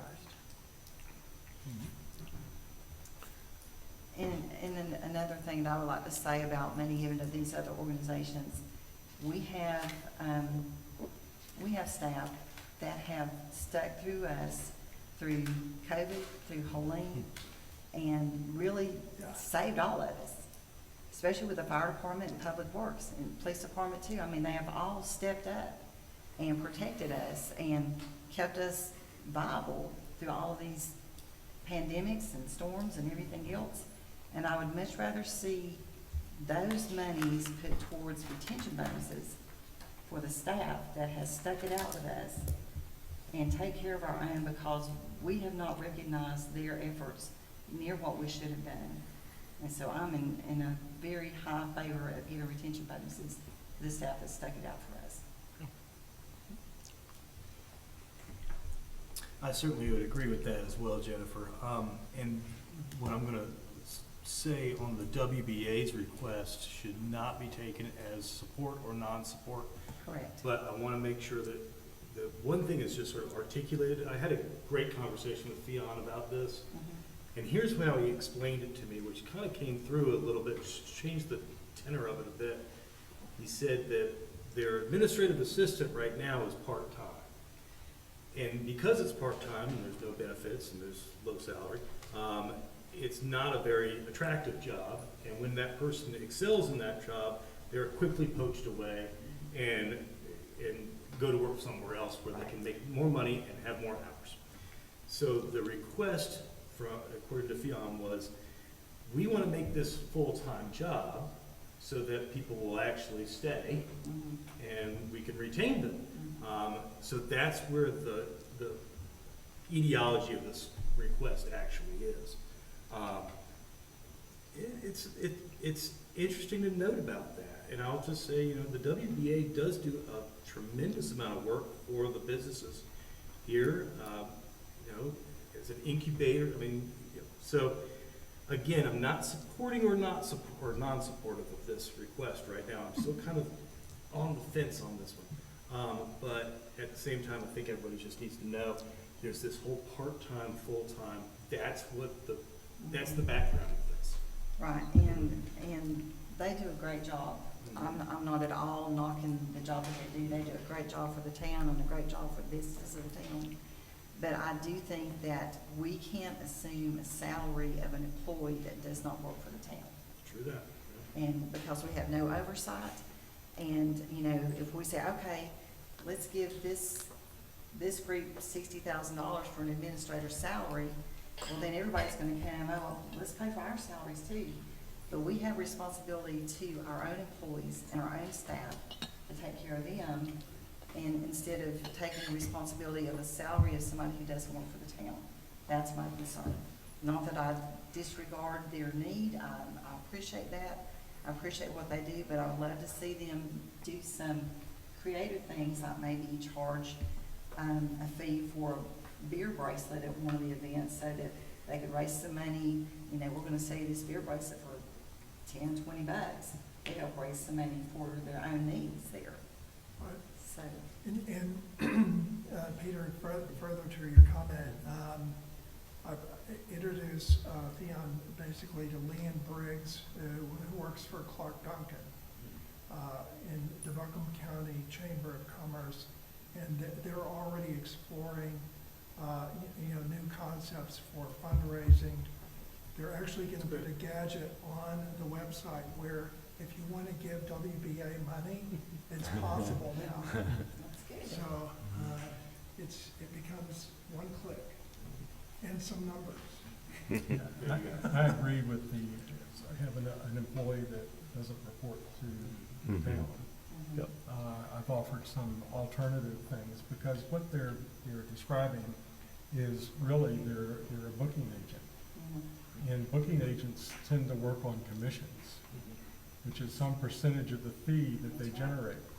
So I'm not sure, and there's some other things that were kind of pointed out towards the end of the Christmas parade this past year, of inappropriate discussion about what was actually happening in the town, and totally misleading, but I was getting calls about, what do you mean this is the last Christmas parade that you're gonna have?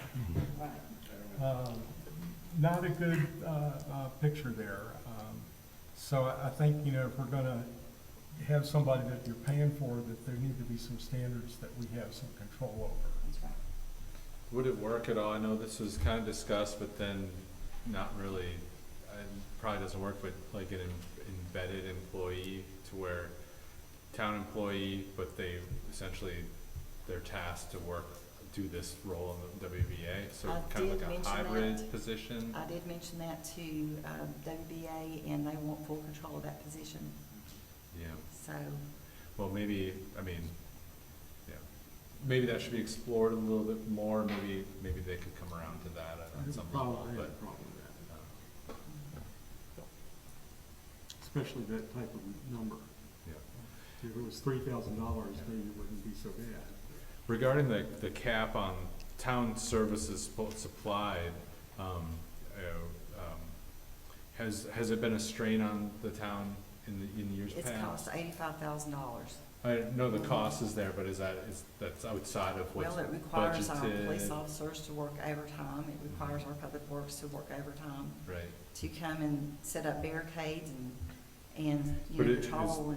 is that kind of built into the budgets to where they can incur those costs without like essentially running over what their budgets are? I mean, I'm trying to gauge what that's kind of like developed with the WBA over the years, to where the police and public works are aware that they are going to incur these costs. They have the budgets currently in place to cover that, and so if it's potentially not so much a problem as currently. Right, and I'm not saying knock it out completely. I Right. just say that we have to have a limit. Yeah. Because we can have a street party every week. And, Yeah. it taxes our employees, and it taxes our resources, and it costs the town money. And so we have to take that into consideration too, of, how much when is enough? Right.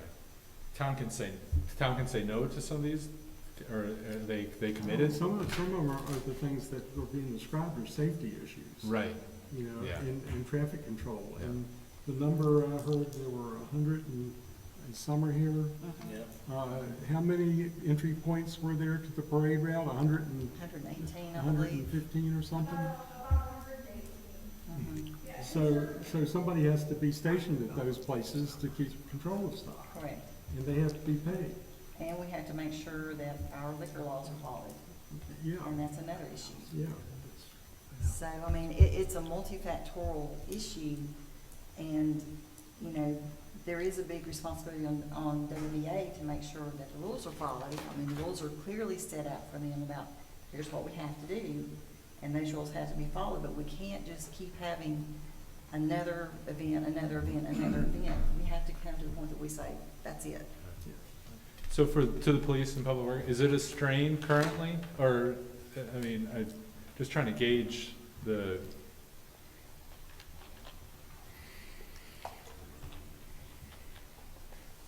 Hi, good evening. I can't speak for Public Works, so I'll let her talk about it. Yes, the budget is worked in for overtime based on the events that we have. The strain is not the money as much as it is exhaustion. When we start reaching busy season, our standard 2 work weeks is 84 hours already. And then we're pushing them up into, we've got firearms and classes and then the extra events. And just this last week alone, I have people working 130 hours in 2 weeks. And while we are getting, we can plan for what we have now. So we've got, they've listed it, and this is not a big surprise, St. Patrick's Day. They're gonna have Music on Main, and Art in Autumn. Art in Autumn. They're talking about an Easter event, it looks like. They have the Candlelight stroll. Back to School or Salute to Summer, or whatever Splash. they're calling it there. Candlelight Stroll, all of those things. They're talking about adding it. And don't forget, we have our own events as well, like the Summer Music Series, 4th of July, Holiday Parade, Halloween. I've made those presentations. So as those climb, I'm excited to hear that they want to do more, but it does require a significant amount of time and effort from the police for everything from coming out to set up at 3 o'clock in the morning to close the roads for Art in Autumn, and then manning the event itself for multiple reasons that we don't have to delve into, but that's an all-day event. And then closing it back down and maintaining scene security while Public Works cleans it all up. So they're out with us, by the way, at 3 in the morning, right? Putting up all the cones and things like that. So it is more, you guys are very accommodating for our finances, and we're mindful of overtime and having that worked into the budget. It's really more of manpower fatigue for us. The heat of the day, all of those things that contribute to that. Plus, as you may have seen, I added in things like the vehicle defeating barricades, because the longer we hold these full street events like Art in Autumn, the more we need to be mindful of how many times barricades are being moved, and people are getting frustrated with being rerouted. We also have to monitor all the parking, because the events are incredibly successful, yay, for the WBA.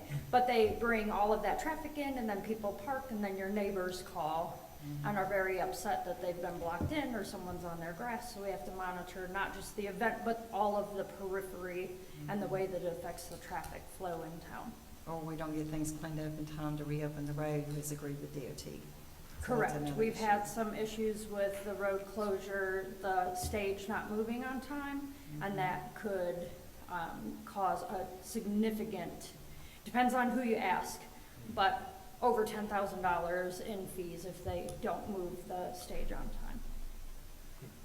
I would just echo what the chief was reiterating to you, but our difficulties is the same, very much similar as what the police go through.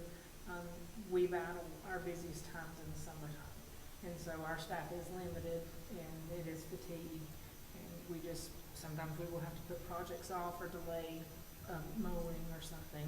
There's a lot of juggling that goes along with staffing these events. Happy to do so, but and we are grateful for what you budget for us and mindful of that. But you couple that with the workload and the amount of staff we have, and you throw in some kind of, heaven forbid, some disaster, some big emergency that we have to go out and take care of, then, that can impact our budget. Quick question, given a concept like Jennifer proposed of capping the contributions, would that solve any of your issues? I don't think it solves any of the manpower demands, but it does transfer some of the thought process to the people who are making the demands. That, do we need the extra events, or how much are we gonna request, or how big of a footprint, or how long, or who's taking responsibility for when we don't move the stuff off the street on time, or, and I believe that Councilwoman Young has talked about some ideas that would make those demands a little less intense on the staff, with suggesting, this is not flushed out, I'm just talking about in brainstorming sessions, could you have music on Main actually be music in the nature park? Because then we're not closing the roads, and we're not fighting some of the same parking issues and the DOT time that it takes us to get permission and write you an ordinance to close the road. It seems like it's a less, if I'm right, that it's a less intensive demand for Public Works to close it and cone detours and things like that. Plus the risk that is assumed whenever we do close a road. And Yes. somebody breaches a barricade that could harm someone. Right. So a cap may encourage people to think of ways that have a little less demand. It would, I don't know. We're just trying to come up with some options.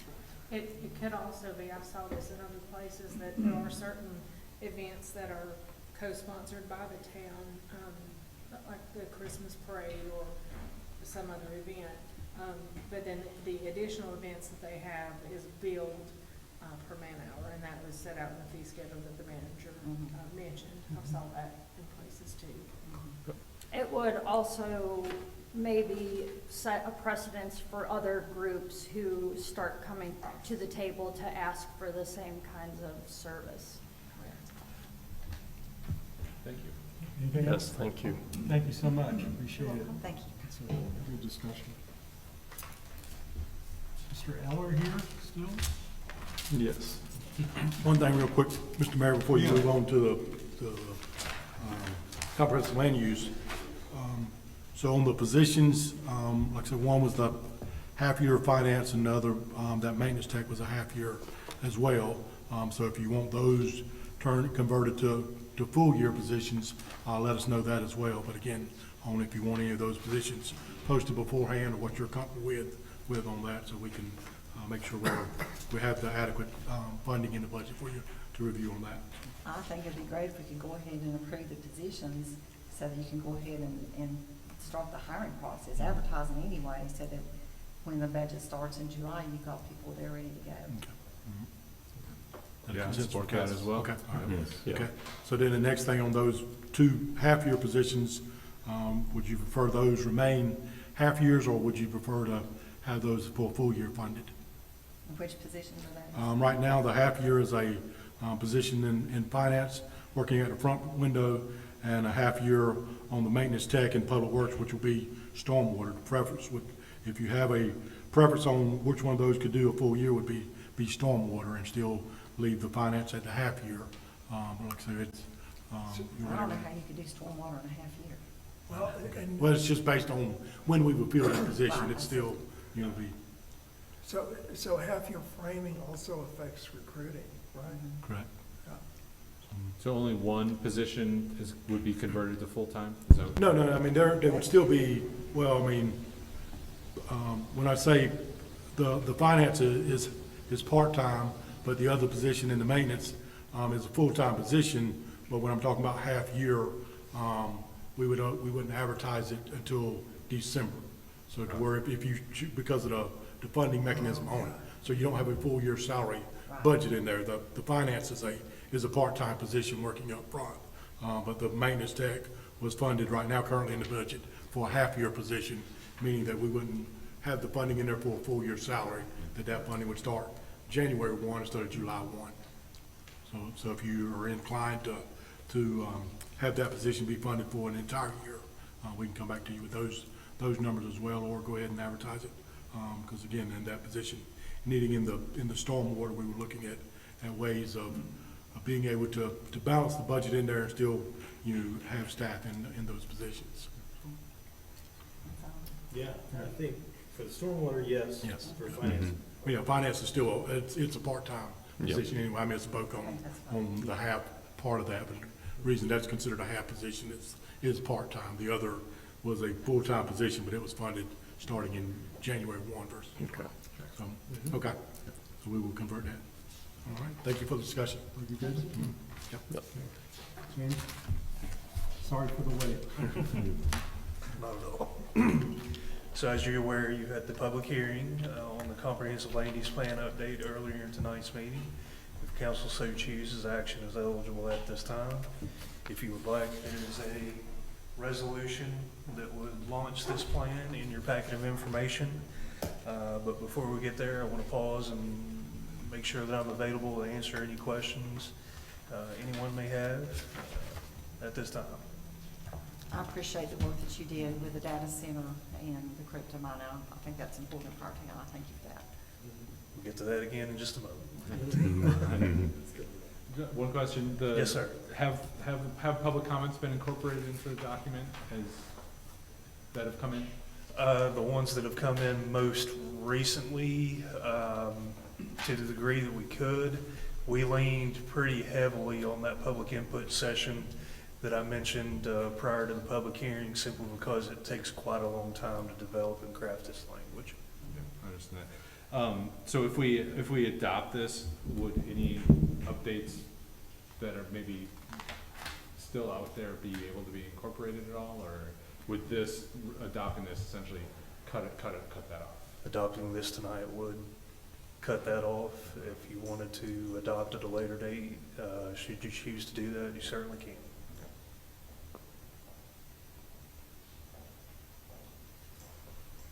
I'll make a one caveat to that, and that is annually, this board does take a look at your priority, your goals and priorities.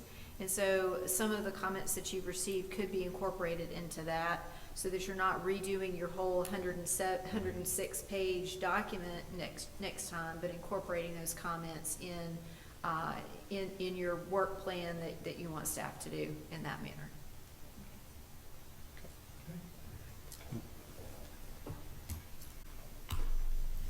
Any other questions for Mr. Eller? No. Is there a motion to be made here?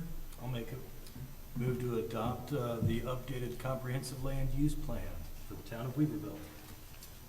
All in favor? Aye. Opposed? Motion passed.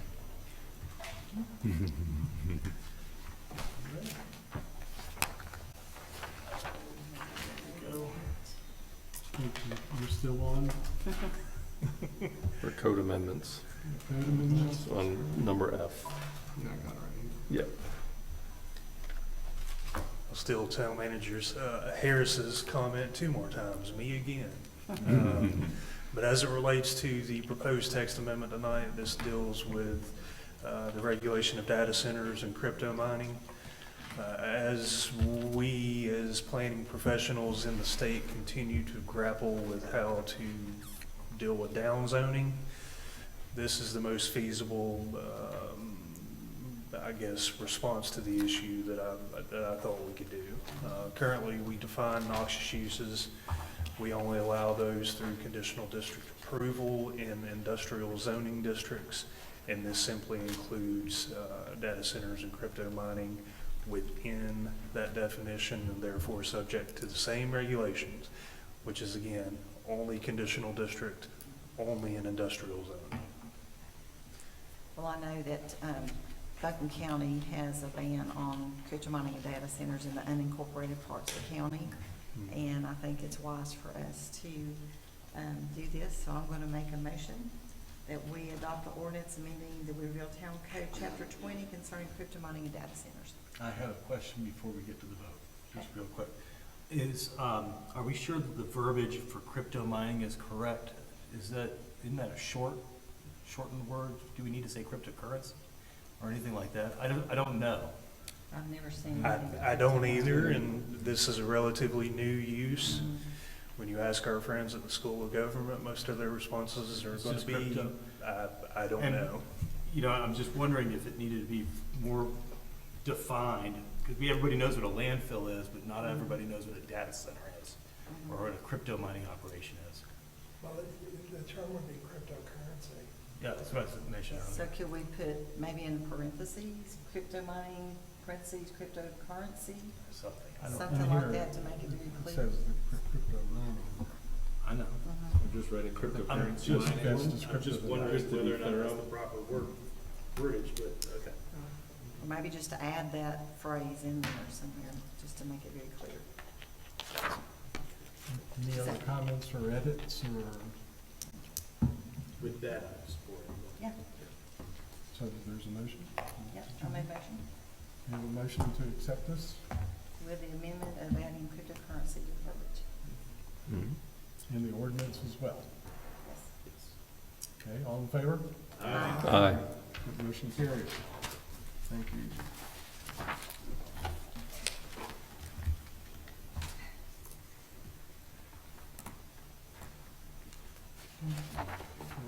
You're still up. James is still up. How lucky are we? Keep going. Mr. Ellis again. Mr. Eller. You're still Eller, up. yes. Quarterly report for the planning department. The trifecta tonight. The permit numbers are usually pretty self-evident, so I'll move right on past that unless anyone has any questions related to those. Seeing none, hearing none, moving right along. This is reflective of your planning, of your board activity in January, February, and March as well. In January, the planning board reviewed and approved a revised major subdivision preliminary plan for the property commonly known as 6 Pleasant Grove.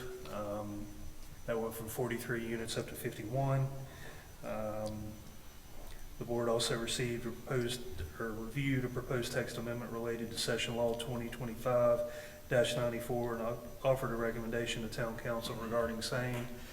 That is a relatively minor text amendment that we've chosen to keep on ice and lump in with other things. But that'll be coming forth to you in the coming months as well. February's regularly scheduled meeting got canceled due to weather. However, they had the opportunity to sit with you all the following week in a joint meeting related to the comprehensive land use plan. And then in March, as you saw this evening, they reviewed and offered a recommendation related to crypto mining and data centers. And the board offered an opinion to town council resolution regarding growth areas to incorporate the newly adopted R6 and R10 zoning districts.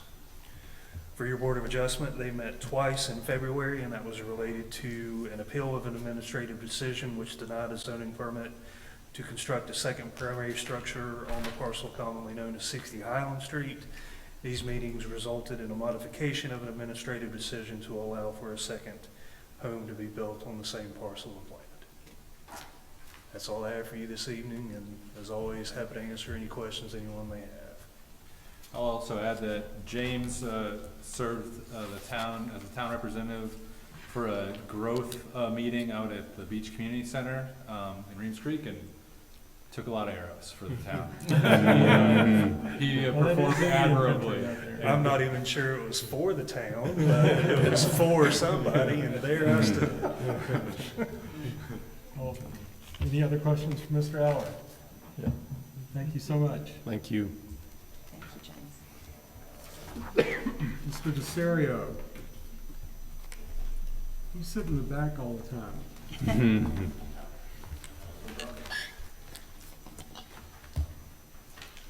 Good evening, Mayor, Town Council. Thanks for having me.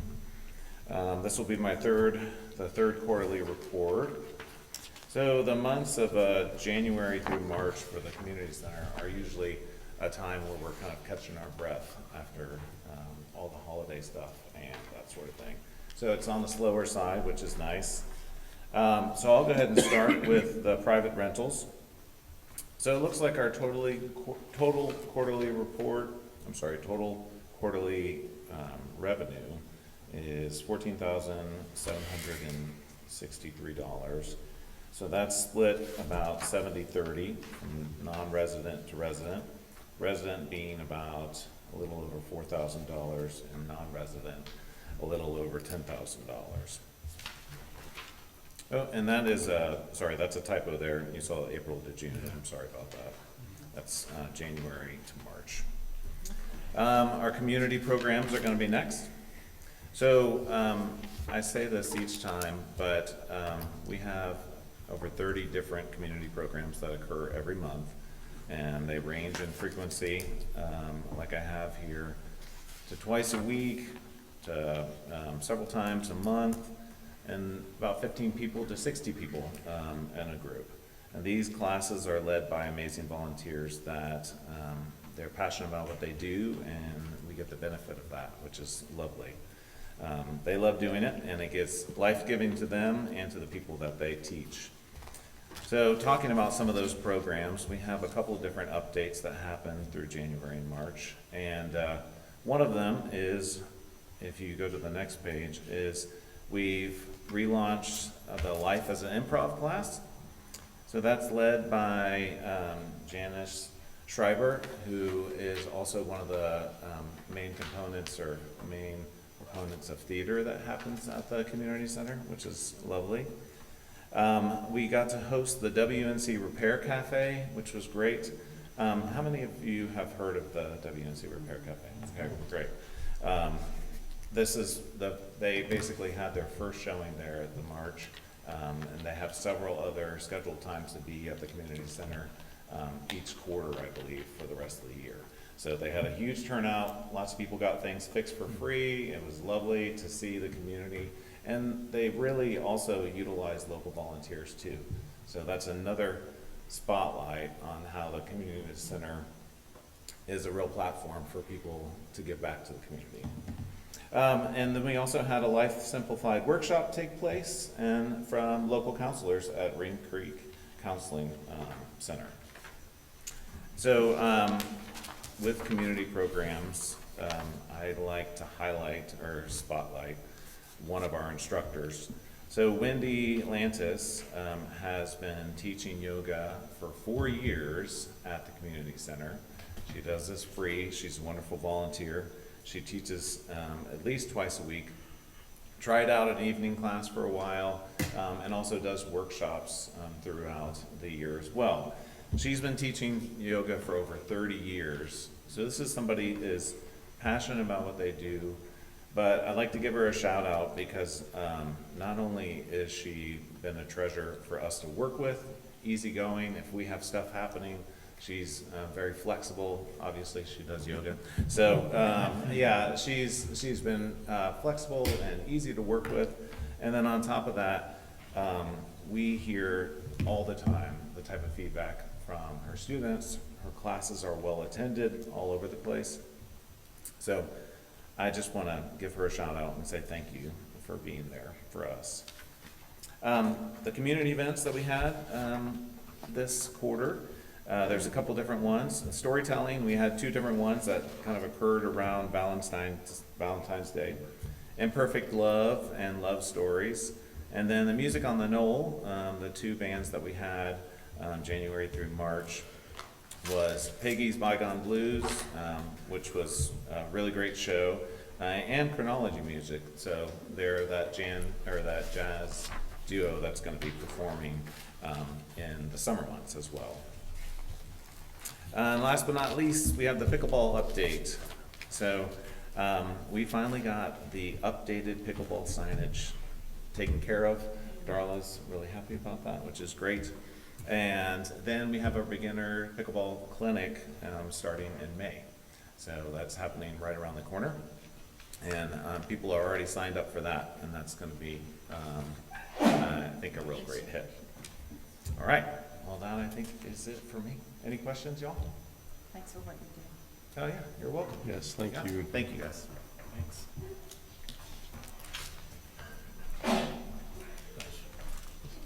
Thank you for looking up. Unannounced, that's Good fine. evening. Good evening, Mayor and Council. I will be short tonight. Nothing fun or exciting has happened in the third quarter in the finance department. And I don't ever like going after Mike because my slides are nowhere near as pretty to look at as his are. But on page 200 is the revenue chart with the 4 years of year-over-year third quarter information for you. You can see our tax, it's been a good year for tax collection. It's a little higher than it normally is this time of year. Our sales tax in the middle, we're still just 1% below budget, so just barely below budget there, but nothing really to be concerned about. Buncombe County Fire Protection, next to it, it looks like we're over budget. A couple times this year, they've overpaid 1 month, held it back the next month. So that's probably what's happened again here. And then water revenue at the end, there also we're slightly below budget, but still a positive trend year over year. On the next page, the expenditures, all of our expenditures are under budget. Fourth quarter is a busy time of year with the town. Departments are trying to finish up projects that might be in the works or maybe haven't even started yet. Some department heads will hold on to, less critical purchases in case something more urgent comes up. And then if it doesn't, they've got the money in the budget to get the needed supplies or whatever it is they need. So we've got a busy quarter underway. Pages 202 to 210 are your detail. That first section, the revenues, The final column, if you see negative numbers, negatives are good in the revenue section. It means we've already exceeded our budget in that revenue. And then we skip to the capital project ordinances. At the end, page 211, water treatment plants had a little more activity in engineering, but that's still all that we've got going on there. The resiliency project, we have finally had some progress there. You'll see $492,000 in the construction cost column because those generators are currently being installed, and that brings our year-to-date to $506,000 for that project, so a little over $500,000 there. And then finally, page 213 is our Helene grant fund. So I'm happy to tell you that all of our projects have been obligated. We've received the funds for most of them. In total, we've received $2.6 million from FEMA. In the cumulative total column there, you see we've spent about $2.2 million. That's every expense the town has incurred related to anything to do with the storm. So we are going to have an excess of reimbursement revenue over the expenses. There's one final step. When we close out, we'll be claiming the management costs. We've tried to claim every little thing we can. So the time that some salaried personnel has spent, like myself, the manager, the time we've spent in the meetings, we can claim all of that. So we've got all that in the works. So that'll be the final step. And we hope to have it closed out by the end of this fiscal year. I think we might be the first one in the county. I know we were hit less hard than some, but I think we might be the first one in the county to be closing out. Well, Tony, you and Scotty continue to do a great job keeping us on track, and I really appreciate that. If you don't mind, though, I know that some people in the town don't quite understand how the sales tax works and that we don't get all the sales tax that we collect. If you could expand on that just a little bit, please. That's complicated. That's not going to be a quick answer. Yeah. It all goes to the county. There's a couple different ways the county can disperse it. Off the top of my head, I can't even tell you where we're at right now, but it's like, oh my no. It is a complicated progress. It comes from the state, it goes back to the county, and then the county disperses it. But it's a theoretical truth that we don't get all that we collect always. Yeah. So, it can go who knows where, but just because we have sales tax collected in our businesses doesn't mean that we get all that revenue back. Right, and then there's different parts of the sales tax. It's not all the same. Right. Different, what's called. That's fine. I just wanted to make sure that people understand that. Yeah. But thank you. Tony, quick question. Every department has a line item called professional services. And, if you tally the total number, it's over $500,000. So the first thing that comes to mind is consultants. Is that what that means? Some of it, in one of our upcoming budget workshops, we're going to give you the line item detail, just like you have here tonight. We'll give you that for the upcoming budget. And then we're also going to explain like what's in the professional services. Okay. It's our IT service. A lot of that's Epsilon, our IT. It's the audit. It's codification. It's a lot of different things. In Public Works, it could be more the consulting and engineering. Engineering's often there. But yeah, we're planning to give you a breakdown on. So at the end of the budget year, some of these numbers in terms of percent utilization of the budget are low. So if the department doesn't spend the money, does it carry over? It goes into fund balance. Oh, got it. Everything at the end of the year, any excess goes into fund balance. Got it. And to get it, if we want to, like an unfinished project, if there's money left over, like for streets, for the last several years, we haven't used our streets money. If staff is asking to put it back in the budget, we come to you with a budget amendment, usually in August, for a reappropriation. So that's that big reappropriation budget amendment you usually approve.